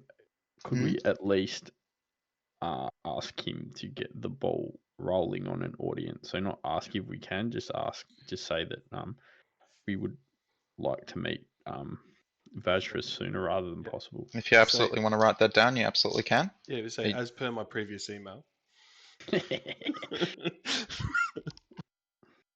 Are you going to confirm your attendance? Yes, I guess is my next definitely. question. Yeah, with yeah, me. yeah. Yep. Cool. You see it kind of hot, like write out your response on the paper, and then it kind of gets to the bottom of the paper and it starts going tick, tick, tick, like the quills, like the span reads tapping on the paper as if trying to indicate for you to turn it over. So you turn over the paper. Yeah. You turn over the paper, and then it continues writing, and it's just like, thank you. I will confirm your attendance. I haven't shared with him what the meeting is for, just that some friends wish to talk money. As expected, he quickly accepted the meet. His residence is located near the base of Mount Waterdeep, in the farthest corner of the Castle Ward, where Coin Alley and Tarnished Silver Alley meet. It's a rather established villa with 3 towers, so you won't miss it. You may have to go through a part of the dock ward to get there, but you shouldn't have any problems at this time of day. Regarding Vajra, I will do my best.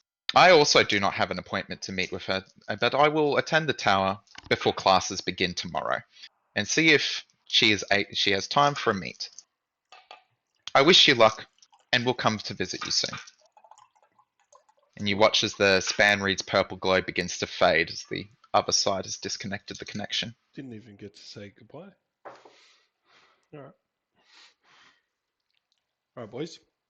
Now, someone put that piece of paper in their backpack so we have directions. Question: how many pieces of paper do you have, Ulrick?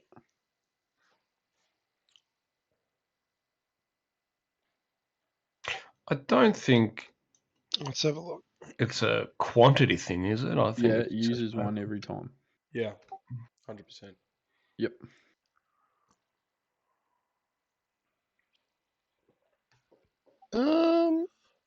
Anyway, my point being is, check it while we're doing whatever. But we should probably make sure we've got enough to use that span read. Yeah, also make sure whoever's holding the span read has the paper on them so we don't have this issue again. Mm-hmm. Alright. Well, I will pretty much ask you guys, because you've been in Waterdeep now for a little bit. Each of you have kind of gone off on your own to do some exploration and get a general gist of it. And you've also had like quite the tour with Renair and like crossing through the city. You won't need any checks to get to where you're going, as you have a rough idea on how to get there yourself already. Cool. Simply just going to ask, are you guys going to go pretty much follow the way you went when Renair brought you to the North Ward, which which will probably be, from your knowledge, the most direct route, or are you going to go cutting through different wards and exploring on your way there? It's really your choice on how you best want to proceed with direction-wise, whenever you do decide to go. I think if we are in a rush to be there before nightfall, we take the most direct route. That's my opinion. Yeah, we also don't want Mert to Yeah, die. I definitely agree. Well, more so us not to kind of waste any more time. Yep. No, All right. no one Ulrick will end up down some back alley in God knows what kind of situation. Looking for All right. purple butt plugs. Well, let me know when you want to go there. Otherwise, the floor is yours. I think we're heading there. Yeah. Yeah. I think so. Okay. Yeah, happy. All right. Well, you'll start making your way there. You leave the manor. You go down Sardin Street. You eventually make it to the high road, and you start following down the North Ward. You're judging by the time of day, it's coming to maybe like nearly approaching like late afternoon, right? The sun is becoming like a brighter orange. It's not setting, but it's definitely moving in towards that that time of day. As you're walking down the high road, you eventually get to where the markets are. The markets are, you're noticing that a lot of the stores are packing up at this point. There's a couple of still stand out and still are established right now. But it does appear that most people are kind of packing down at this point. I'm assuming you're going to keep wanting to go and not go back through the market at all? Yeah. Yeah, How much paper have you got, Yanni? we could have just got some from what's it called. Yeah, true. Would they have yeah, Lorik, doesn't matter. how much paper do you have? I don't know. I can't see it in my inventory. All right, well, we would have said that that was your only piece of paper. There we Sweet. Unless you have a book of some sort or anything like that. Yeah, spellbook. Let's rip pages out of that. Doesn't have a spellbook, he's a I sorcerer. don't have a spell book. Just being silly. So It's a good question. Do we want to call let's- in quickly to the adventurous store and purchase some paper? Yeah, all right, let's get some parchment Max that Bob. Lorik has to buy. You quickly go into the market and you find the event, the store from earlier. You see they were starting to pack down, but they happily interact with you and they happily sell you. How much paper are you going to pick up off of them? Paper is about because they're closing up and they're trying to just do a quick deal. We'll make it like 3 copper pieces per piece. 10. Okay. I'll buy 10. I was gonna Okay. I say, didn't Alright. spend any gold. Dorian will buy 10. That's fine. All right, so remove 30 copper. Otherwise, that is 3 silver. And I will hand it to Yeshua. All right. Yeshua. Begrudgingly. How many did you get? 10. 10. 10 pieces of paper. Most span read communications, just for yourselves, just for your future knowledge, takes 1 piece of paper. Cool. And do you mean both sides, like you just did then? Yeah, we're going to mostly we're going to operate, unless it's an incredibly short conversation, on the assumption that it is 1 piece of paper, unless said otherwise. How much did you say it was, Matt? 2 silver pieces? 3 silver pieces. Oh, Three silver pieces all up, because 30 copper is 3 silver. Yep. Goes up in tens. Okay. All right. And you continue to navigate the bustling streets of Waterdeep. And eventually you soon stumble upon what could only be kind of like seen as quite a sight right now. A crowd is gathered, forming a wide circle in the heart of the city. In the center of this impromptu arena, you see 2 figures appear to be facing each other with swords drawn. And the tension among the crowd almost seems palpable at this point. On one side stands a rather distinguished noble, draped in opulent garments and adorned with a regal crest.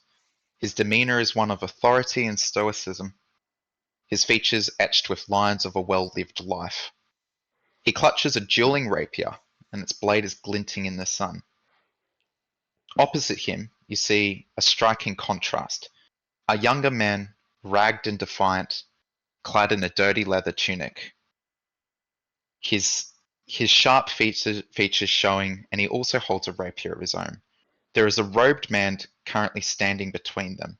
The crowd is like 4 layers deep, just so you know, but you're just like able to see just between the cracks of the crowd.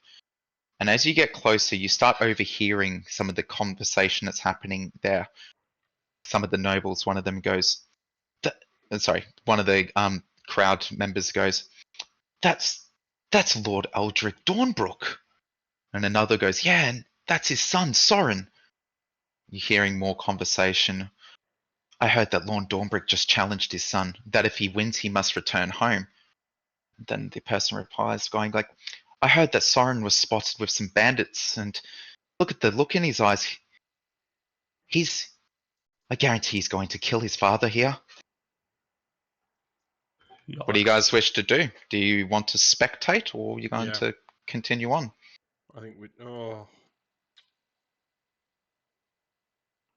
I don't see how it's any of our business. I don't know. Yeah. I say continue on. Yeah. It's quite, as I said, there's just quite the crowd drawn here. It just seems like to be a bit of a spectacle right now of people watching the situation unfold. you're welcome to move on. Or you can. What's the time? Like, what time? It's I can't give you the exact time. You No. don't have a way to tell the exact time. As I said, like there's an orangish hue. Most of the shops seem to be packing down, but it doesn't seem terribly late. Have we got time to? Mid afternoon. Yeah. Okay. I think. And it said so- before sundown, right? No, he said before it gets to night. But yeah. Okay. Okay. So it's not twilight yet. No, it's not twilight. No. No. Okay, cool. I reckon we. So can you? spectate then. If you want to, Can you tell us if we have time? I can't tell you that, but I can tell you that like, where you are in the city right now, I was going to say that. you're probably only like from your knowledge of the areas and whatnot, probably only like another half an hour walk. Yeah, I reckon we spectate. I reckon we should keep going. If we're gonna spectate, I'll turn to Yeshua and just say, keep an eye on the sun. We've got to make it to Mertz in time. Well, All right. How about this, Yeshua? Sounds You can good. give me a nature check. If you have proficiency in a survival check. If you have proficiency in survival, you can give it to me with advantage. Dorian, if you have proficiency in survival, you can give it to me with advantage as well. No. But I'll cast guidance myself. Yeah. Give me a survival check. come on, baby. That hit right in the corner of the thing and it stopped. 15 plus, yeah. Who rolled 15? Oh, you had advantage, did you? Oh, you had a proficiency in it? Yep. Oh, okay. Well, Oh, I don't know. perfect. Even better. So just for Sorry, I future, if you ever want to try and tell the time, it's a survival check. Okay. Cool. Yeah, if I was to give you a time, it's like 3:30. Okay, cool. We've got plenty of time, boys. Matt, can I just ask if it is night time or something like that? Because I'm of the Twilight domain, could I possibly tell the time of a night time? If it was nighttime, I will give you advantage on a survival check, Okay, cool. regardless of being proficient. Alright, I just thought I'd ask that. Yeah, no, I good wanna question. Say, I'm even gonna try and stay if you guys go. Just FYI. Okay, I mean, if you're gonna stay, let's watch this out. Let's see what happens. Just because alright. of the nobleness behind it all. That's what's piqued my interest. All right, easy. Which one of you wants to roll me a d20? I'm out. All right, there you go. Radgoran, roll me just a d20. I give myself guidance. Well, No. its guidance doesn't affect this. It's No, just a d20. That's why I said myself. I thought I'd just give it that one. Sorry, you know? boys. Is it 2? A You 2? know. No, that's absolutely fine. Okay, cool. Alrighty In then. which case, Does he grab a tomato? No, you've just told me the result of the duel. Oh. You watch as the younger man overpowers the nobleman, Oh, no, and that's on not his what I knees, the young man holds the point of the rapier to who has been said is his father's throat. The older man responds, fuck, I missed an entire bit. Doesn't matter, too late. All right. The younger man responds, older man responds, son, stop this foolishness. You are not meant for this life. Come home. And the younger one responds, I will never return. And I will carve my own path. And you see as he drops the weapon at his father's feet and turns, walking away, disappearing into the crowd. You see that the crowd's all cheered at the event, and most people are just like, kind of like some gasps and whatnot, but otherwise most people are dispersing at this point. I want to walk up to him and just check on him. As you try to approach the nobleman, you see that there are now about 8 people that you immediately identify as bodyguards surrounding him. Yeah, All kind of like helping him up and talking to him, and if you're going to continue approaching, Yeah, I'm gonna whip out my. one of the scroll bodyguards and comes get a straight bead. up to you and pushes you away. He's I'll just go- like, Okay. no closer. Okay. Hey, I'm Cleric. Just checking out wounds. Want to heal. Nothing else. Did you approach? Yeah, he's coming. Oh, I'm just behind him, but Yeah, no, the bodyguard is holding his hand. He goes, "You come no further to the Lord." okay. Hope Lord okay. Definitely can look at wound. If any wound, I make assessment. No worries. Don't even charge. Finest in the land. Okay, I want to hold out my scroll of pedigree and just say if I could request an audience with him at some point. I'm just. You can give me a introducing myself. persuasion check with advantage. Yep. And a guidance. Persuasion. Lucky you're with me, mate. And a guidance. Good. Nat 20. And that 20. Holy. The bodyguard looks at your scroll. I'm introducing And myself as a new owner in Waterdeep as well. Perfect. He looks at it and he goes, "Can I take it for a second, your lordship?" Yes, of course. "Thank you." And he grabs it and he walks over. And after a short moment, he comes back with it nicely rolled up and hands it back to you. And he goes, "His lordship is not seeing anyone after the events that has just happened. However, he is interested to hear from another party." I'm assuming you told him about you will be at Trollskull. You own Trollskull. Yeah, correct. Yep. He will find a time in his busy schedule to make an acquaintance. And then I just nod my head, say thank you, and then say we'll be on our way. I'll shake the bodyguard's hand. Oh no, yeah, you can, mate. He's below me. Can I see where the sun is going? No, he's gone. He disappeared into the crowd. Yeah. At this point, everyone's dispersed. Cool. He's long gone. All right, we on our way, boys. Let's go. On our way. On the way. Cool. Got a few quests here, boys. Yeah. I love quests. I am a little bit peeved with myself because I missed an entire descriptive part to that. Damn. Read Very, it out. very pissed off, but oh well. Is what it is. Do you want to read it out now? No, read 'cause it out after the session. Yeah, I agree. All right. Cool. You continue your way through Waterdeep, passing some familiar streets and seeing the usual activity of daily life within the castle ward. You follow the street, turning west, heading down Belinbra's Street. Dorian recognizes this. Give me a moment. Let me actually just pull you guys onto the world map. Why not? I was just about to say that. Bush. Cool. I need to see where we're going. Spledouche. All right. So, as like a rough idea of your current location, right? That whole spectacle happened like right here on the market. Cool. Okay. You guys have made your way all the way down the high road, and you're going past the yawning portal at this point. So we fast forward about 20 minutes at this point, and you're about here now, just following down Belnimbra's Street. Sorry, that didn't ping for me. Just for the stream. If you there. if you scroll Whoa, all the we're way all the out, way like down you're there. all the way Yeah, down yeah, there now. Got it. Right? You've been walking for a bit longer. Okay. Cool. Dorian, you recognize this direction, having been lost here once before when searching for the Skewered Dragon. You come to where Belnimbra and Snail Street meet, and on the border of the Castle Ward and Dock Ward. What stands out most to you is how the dock side of the street lamps are all neglected and smashed.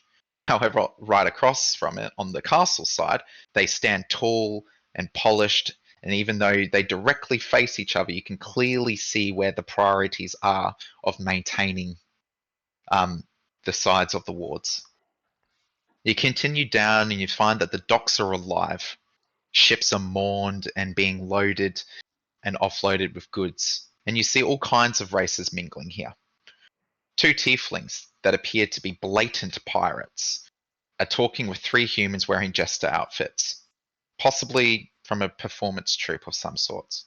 There's a rather round human wearing expensive silks who is directing cargo off a ship currently anchored, flashing their jeweled rings as they wave their hands to workers offloading large decorative floats.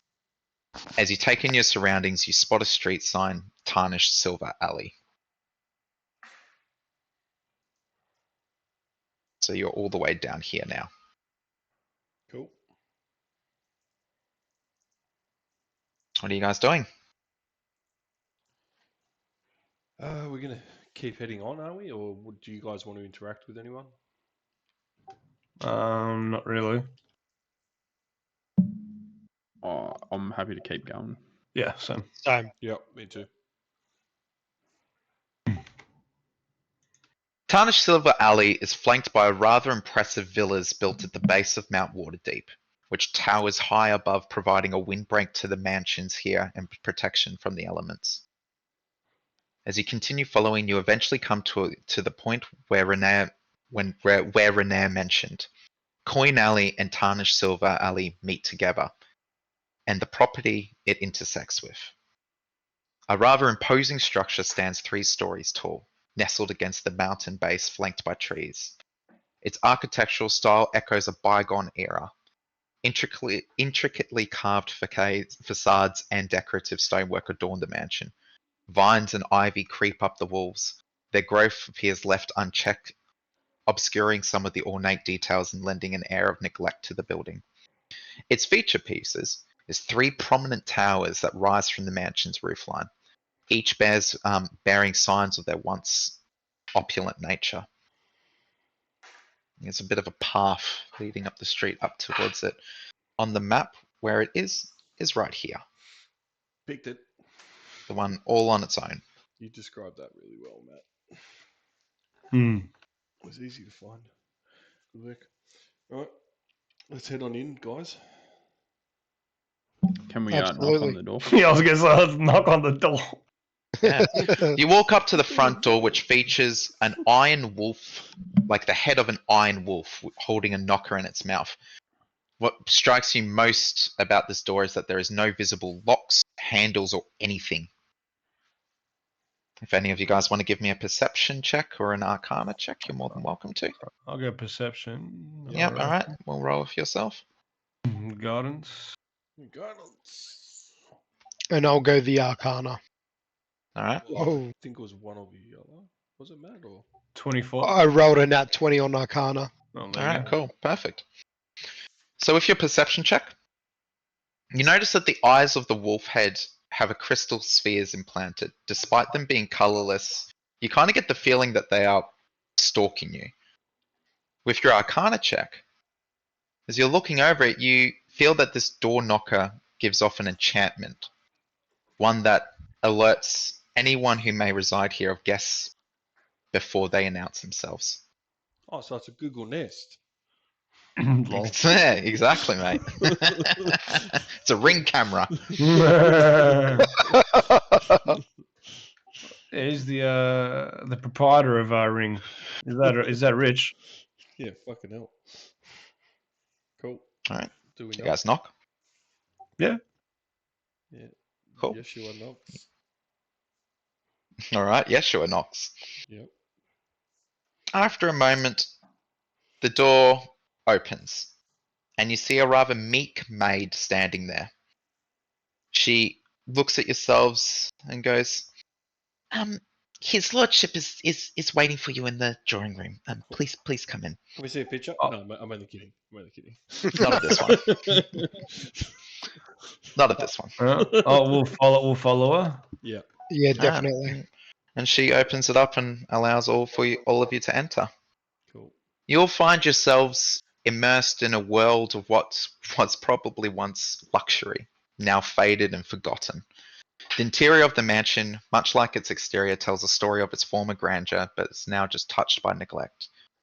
The foyer is spacious, an airy chamber with vaulted ceiling that rises 2 stories high. Once adorned with exquisite tapestries and polished marble floors, the foyer now bears the marks of time. Tapestries hang in tatters, the marble has lost its luster, bearing scuff marks and cracks. A grand chandelier of crystals and wrought iron hangs from above, its crystals dulled with age and dust. An oversized portrait of Mert in his younger days gazes down upon all who enter, a reminder of the mansion's former glory.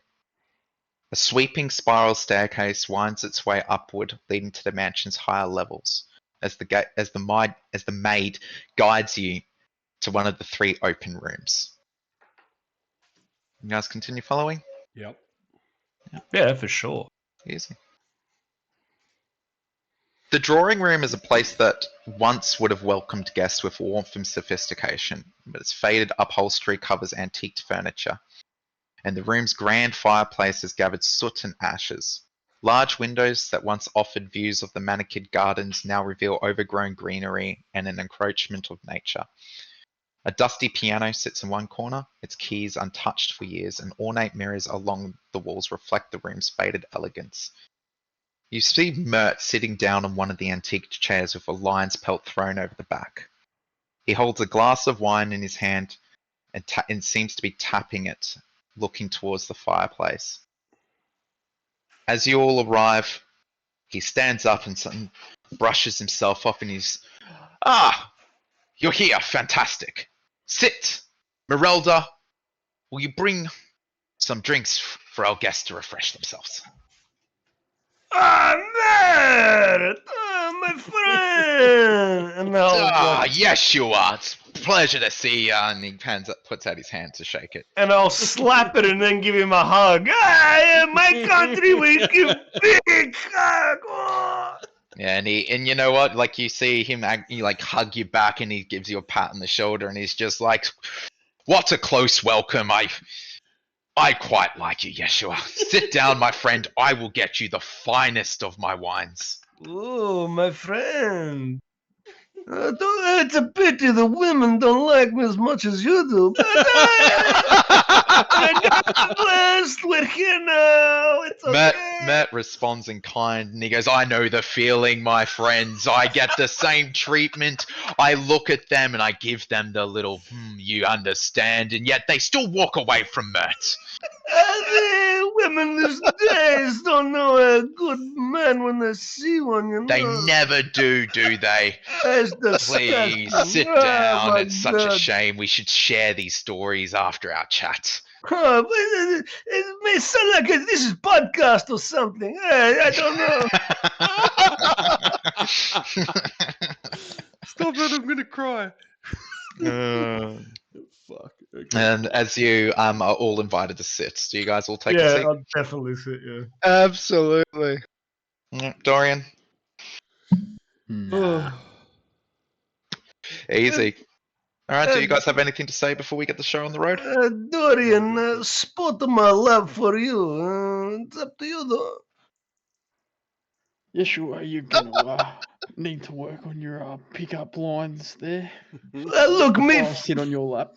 me foreigner to this place. You know, it's really hard to do body language. I like standing. Okay. All right. As you all sit down, you see the maid that he's just called Merelda bring over some refreshments. And she puts down an assortment of tea, some ale, and hands you a glass of wine. Yeshua, as she then brings a bottle over to Mert. And as she goes to pour it, you see Mert wave, and he's just like, no, leave the bottle. As she nods and places the bottle down and turns to all of yourselves and does a low bow and then exits the room. And you notice that she kind of stands within like earshot of being like spoken to, but far enough to not be able to overhear the conversation. And Mert sits back and he just goes, "Now, young Rainier, young Master Neverember, told me there was something you wished to discuss. So, discuss." I'll pipe up from wherever I'm standing and just say, we've decided that we're going to restore the Trollskull Manor back to its former glory. We've been talking to the locals, and they said it was quite the place to be back in the day. However, it is quite run down, and we need quite a bit of gold to fix it up. And we've been told you're the man. I'm sorry that we come here and we put this proposal to you. Look, in different circumstance, we just drink piss all night and just hang around. But really sorry. So, I do have the moniker of moneylender, but it's not entirely accurate. I don't lend money. I invest. I know of Trollskull.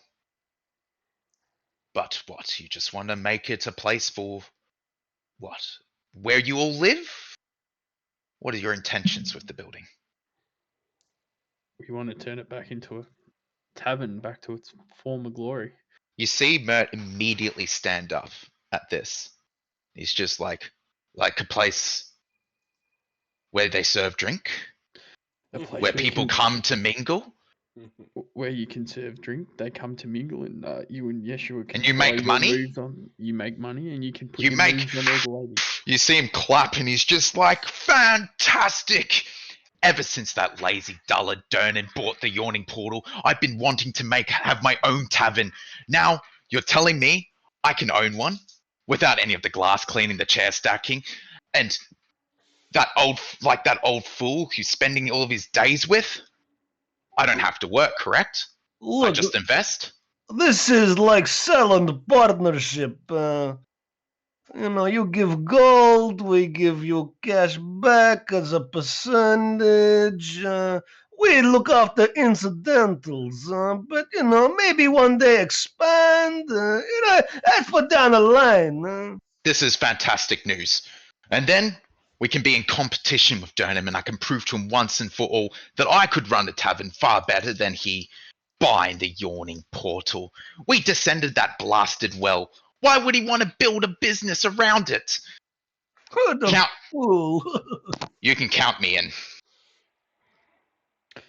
I just want to make one thing clear. I don't entirely think we have to be in competition with Durnan. We're Nonsense. We need to make Trollskull the biggest and the best tavern in the entire city. We need everyone to come there. We can And make then- it the biggest and the best. And ultimately, one day, I get to laugh as Durnan has to board up that blasted place, and I never have to see that well again. It'll be the greatest way to turn to the man and go, I won. Nothing will bring me more pleasure. What I will say in Dorian's defense, you look at Darren's tavern, it looks very run down. Up here where all the nobles are in the Trollskull Manor, this is prestigious place, attract different business, more high value. This is what we want, and I'm sure bring more money. But yeah, different business, not really competition, but definitely prestigious. Mm-hmm. We shall see. How much are you asking for invest? 1,250 gold, we believe, but we mightn't need all of that. I shoot a message to Dorian and say 1,500. Yes. Are you doing too this slyly? Message requires you to move. It requires movement. Right. As I'm turning around like this, I point my finger and shoot a message. Give me a sleight of hand. This is another Jasmine trick. Well, Quick, someone drop I something. cast. I use inspiration and recast. Do you have Okay. 2? He had 2, yes. Yeah, okay. This is his last one. 21. 21. Fucking Alrighty then. Let's see if Mert notices. Give me a moment. Oh, natural 20. No. So what did you get? He got 21. 21. 21. Wait. Before any of this stuff happened, is that him just shooting me the message? Yes. Yeah, well, he's Yeah, trying to yeah, see yeah. if he's Okay, stealthy enough yeah, to send sorry. you the message. Sorry. I You can understand. decide My whether bad. or not you take the message. Yep. or not. All right, cool. So he has a +5 to his perception. And We're screwed!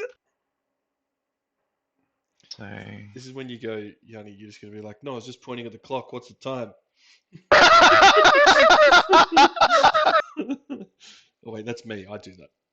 Mert seems to be like still standing. He's just like, finally we can do this. Finally I can prove it. This is going to be the greatest investment of my life, I feel. Does not notice your message. I'm sorry. I'm sorry, Mert. You see, Ulrick clearly appears to be the brains of this operation, and I think he actually knows how much invested. I probably spoke too soon, so maybe Ulrick can give you the final number. Nick, that was fucking I say- dynamite. I say 1,500. Give me a deception check. Yeshua looks confused. Gold is gold, mate. I just throw my lockpicks out the window so Ulrick can Fucking hell. I asked for a inspiration from anyone No, because that's a didn't- nat no, one. Didn't he want you to do a deception, not a perception? No perception. No, Deception. Jesus. Because Deception. you're trying to fool him. Yeah. Deception. Old deception. Yes, because you like the D. I will say next time we will take that roll. Yeah. If you mishear me, Ooh, Okay, agree. sorry. you can re-roll it this time. Yeah, because you critically failed in the brain. Oh my god, an 8. Oh, fuck, bro. All right, let's see if he picks up on the lie. All right. He looks at you and he's just like, a paltry sum. Let's talk terms. Oh, And he sits down. And you see him reach over to like one of the drawers next to him, and he pulls out a piece of paper and a quill, and he dips it in the wine next to him. I'll grab then out he- my paper as well. I'll give it to Dorian. I'll say, we have paper here too. Dorian does his own contracts as well, if you don't mind. This is my money. I write it. Yep. Oh, And he gets ready. I will fund you the entire cost of this tavern. All 1,500 gold, all 1,500 dragons.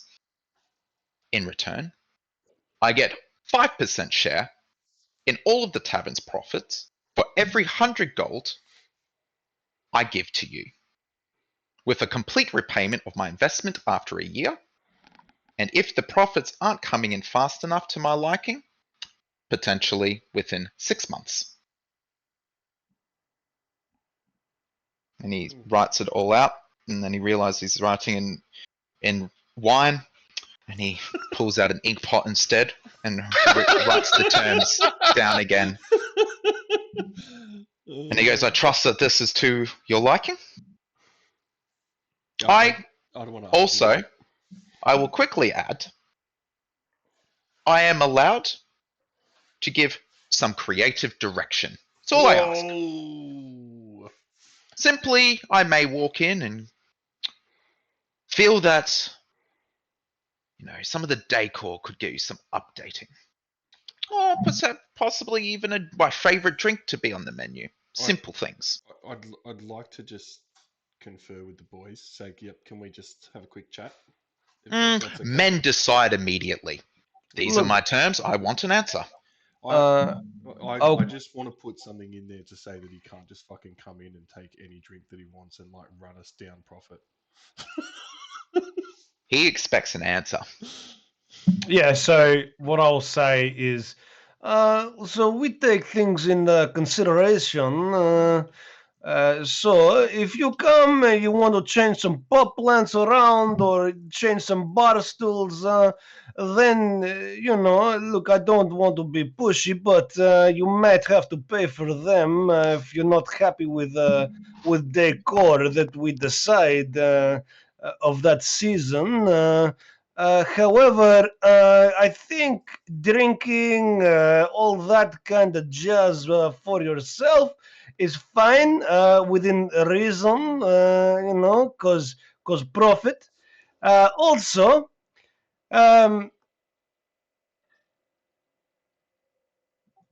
Yeshua, I think if he's going to be drinking at our tavern, that can come out of the profits Overheads. we have to pay him. Yeah. He looks at you and he's just like, I think you need to remember that it is my 1500 dragons going there.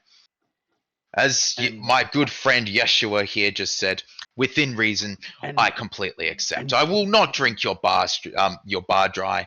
And when I say that I would like my favorite wine on menu, it simply means that I would like to see my wine on menu. Yeah, Not I that I will come here and take all your How much bottles. is that one of menu? and I Did think you? It was Sorry, Dorian. Before you go, did you ask that out loud, Ulrick? Yes, I did. Yes. Well, my favorite wine by the bottle, I believe, is currently going for 150 dragons each. But we can always come to see if I can put you in contact with a competent supplier. You are in the North Ward, after all. Noble and wealth and all kind of like converge there. It'll be a damn shame to see you serving some of the mediocre filth that Durnham sells at the Yawning Portal.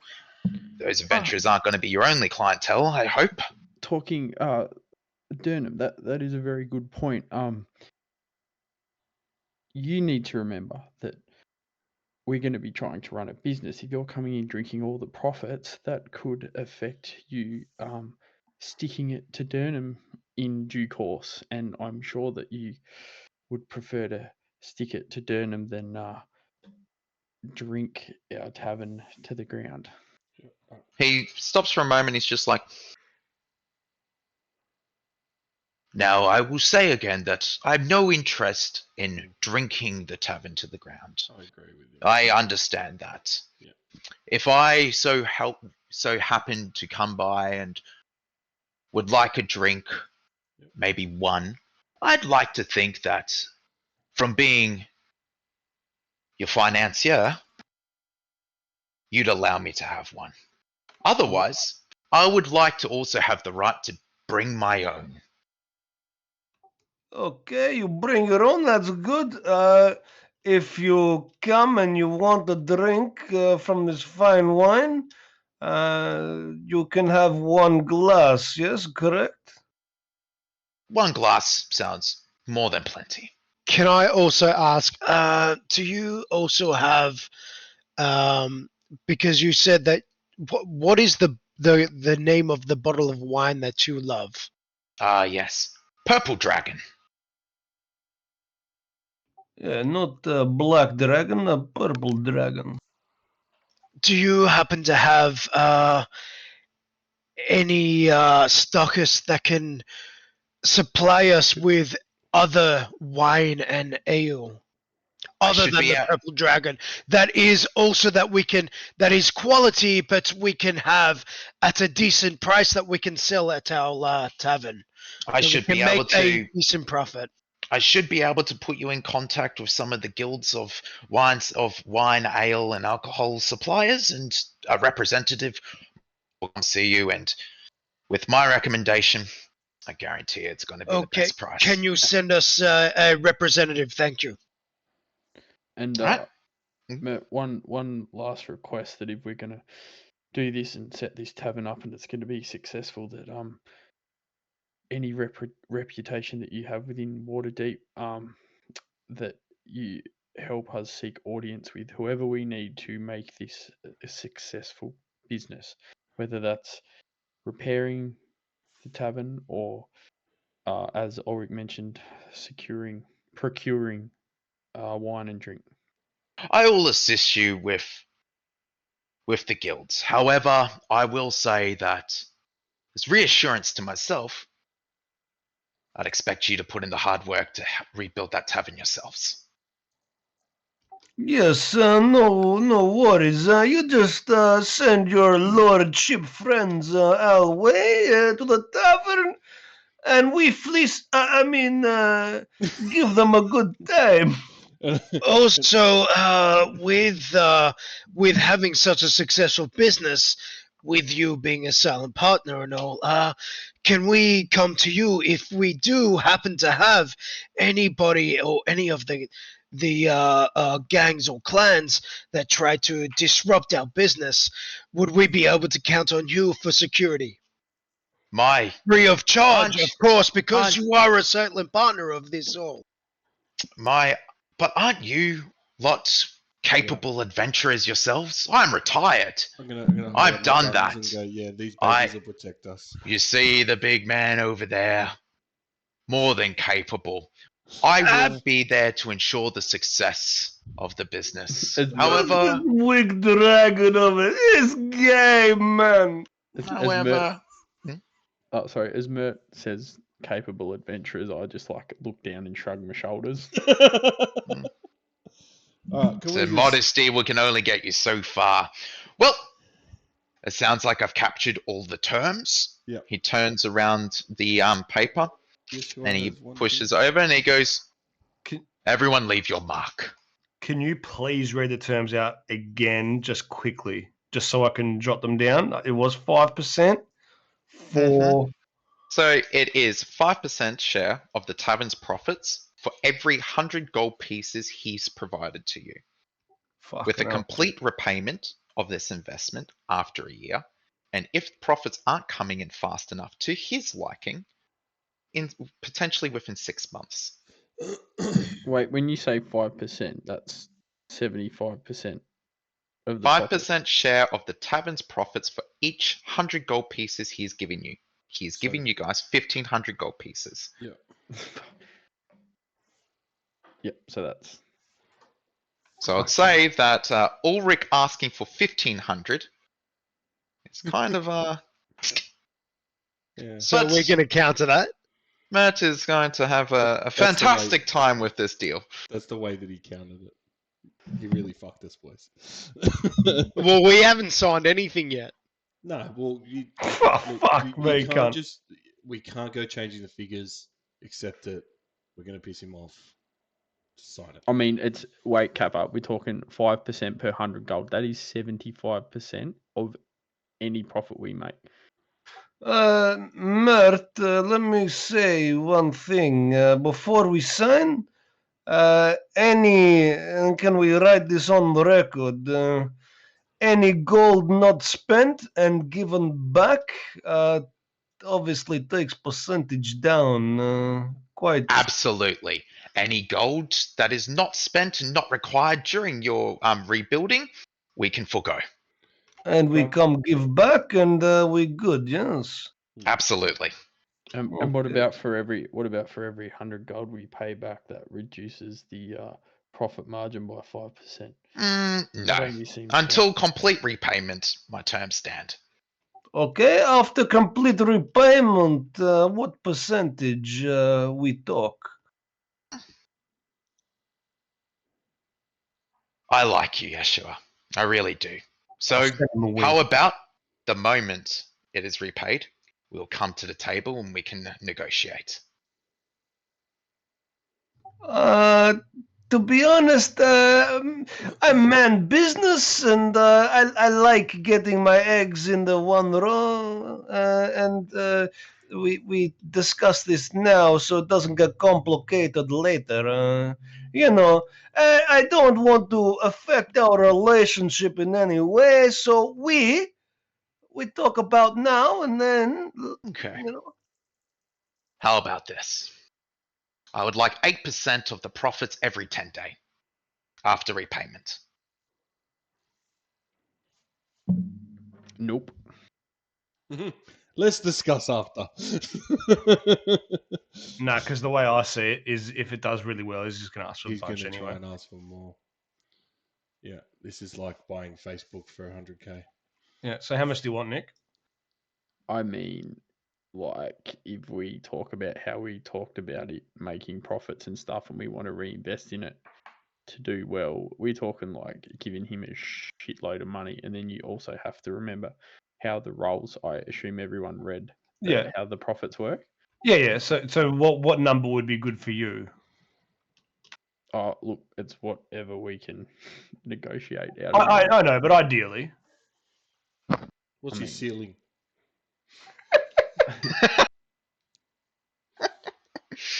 I mean, I'm not the person to roll tonight to get anything. But, that's fine. No, but like what, 5%? I mean, anything below 5%, okay. I think. So 5% is your ceiling. And that's fair. And a chance to give potentially a chance to give him a lump sum. Actually, no, that's right. We can RP that later. We can once he's paid back. I was thinking we could basically ask to buy him out. Yeah. Can we say that, and I put a persuasion saying we bring it down to after we buy it all back? I'm gonna stop you right there. You've just thrown around 5 different figures between each other. I need you to if you're going to do this, I need you to be specific. If you're going to try and do a persuasion check, I'm gonna need you to role play it this time. Yeah. This will be one where I need you to at least talk about it. Yeah, that's right. So I'll say, look, in good faith, like you say, we're good friends. I think being very new to this place and starting a business very hard. Maybe, just maybe, you give us bone and. We try to get this business off the ground when we pay you back, and we will pay you back fast. Listen, I think good number 4%. And if any trouble you have and you need this bone right here, my man, we come for you. No worries, we come. Give me a persuasion check. Can I cast it? Cast what? Can't. Persuasion? No. You didn't roleplay it. And I'll do a guidance. Okay. Guidance. Should have said we were going to go to Durham instead. Lol. I mean, I only got a 9. 9. Plus guidance. Oh, you got a 1. Jesus. I like you, Yeshua. Do you have did you get a nat inspiration? 1? No. He got an 8 and then Okay. a 1 on the D4. Okay, yeah. It's just like, I like you, Yeshua. 6.5%. Meet middle 5. 5, very, very good number. 5, I have 5 women in my hometown. 5, perfect number. 5 is a perfect number. So how about 5.5? Oh, you bust my balls, but look, 5.5. Okay. 0.5. He puts out his hand to shake yours. Okay, I'll shake his hand a little. Perfect. And he points at it and he goes, leave your mark on the terms and all the conditions. We'll write them out after the session. And I write there. Yep. Cool. All right. And he asks for all of you to leave your mark. I just like slap my hand on the thing because I don't know how to sign. Yep, cool. Yep, you leave your handprint on over half of the page, and Mert looks at it and he goes, very good. And I'm assuming all of you sign it. Dorian? I guess I have to. Yes, everyone needs to sign this agreement. Roll for sleight of hand. Or at least is the expectation that everyone leaves their mark on this agreement. Is that like a signature? Is that what we'd be doing? I want to. Yeah, leave your mark as like a signature. Yep. Begrudgingly, I'll walk over. I'll look at the ink pot, and then I'll look at the wine, and I dip the quill in the wine and sign it with the wine like he started to write the contract. Perfect. And yeah, sure, of course you sign it, and Ulrick signs it. Yeah. Awesome. Mert claps his hands and he's just like, we have an accord then. Don't let it ever say that a lord of Waterdeep isn't true to his word. Well, High Lord of Waterdeep, but that's not the point. And he rolls up his up the piece of paper and he chucks it in his shirt pocket, and he's just like, your funds will be delivered to you by the morning. Cool. Mert, are you able to point us in the direction of someone that is willing and capable to fix up the tavern? Well, why, yes. And he points at you. I'm sure Thank you young boys are very capable at being able to repair it, and I'm sure you can find the locals to be able to assist further. As I said, I'll put you in contact with some of the guilds. It will take me a little bit to connect with all of my connections around, but they will slowly start trickling in, so I'd get to work. Thank you, genius. But the faster you hook us up with people to repair the inn, the faster you get your profit. So just keep that in mind. Of course, I will. And don't you forget the terms. Otherwise, I'll start sending people around as I get to see them. I've got to start making some contacts now. Got to start reaching out and speak to some people I wasn't particularly fond of speaking to anymore. And he grabs his wine and he chugs it down and he goes, well, it's getting late. I'm sure you all can see yourselves out, and I look forward to speaking with you soon. I am looking forward to this partnership. As are we. Sick. Sick. Alright, we're going to head back. Thank you, Mert. And then we just take off. Alright, perfect. And you all leave Mertz. We will assume that you all just make your way back to Trollskull. It is gotten to nightfall now. You've made your way all the way there.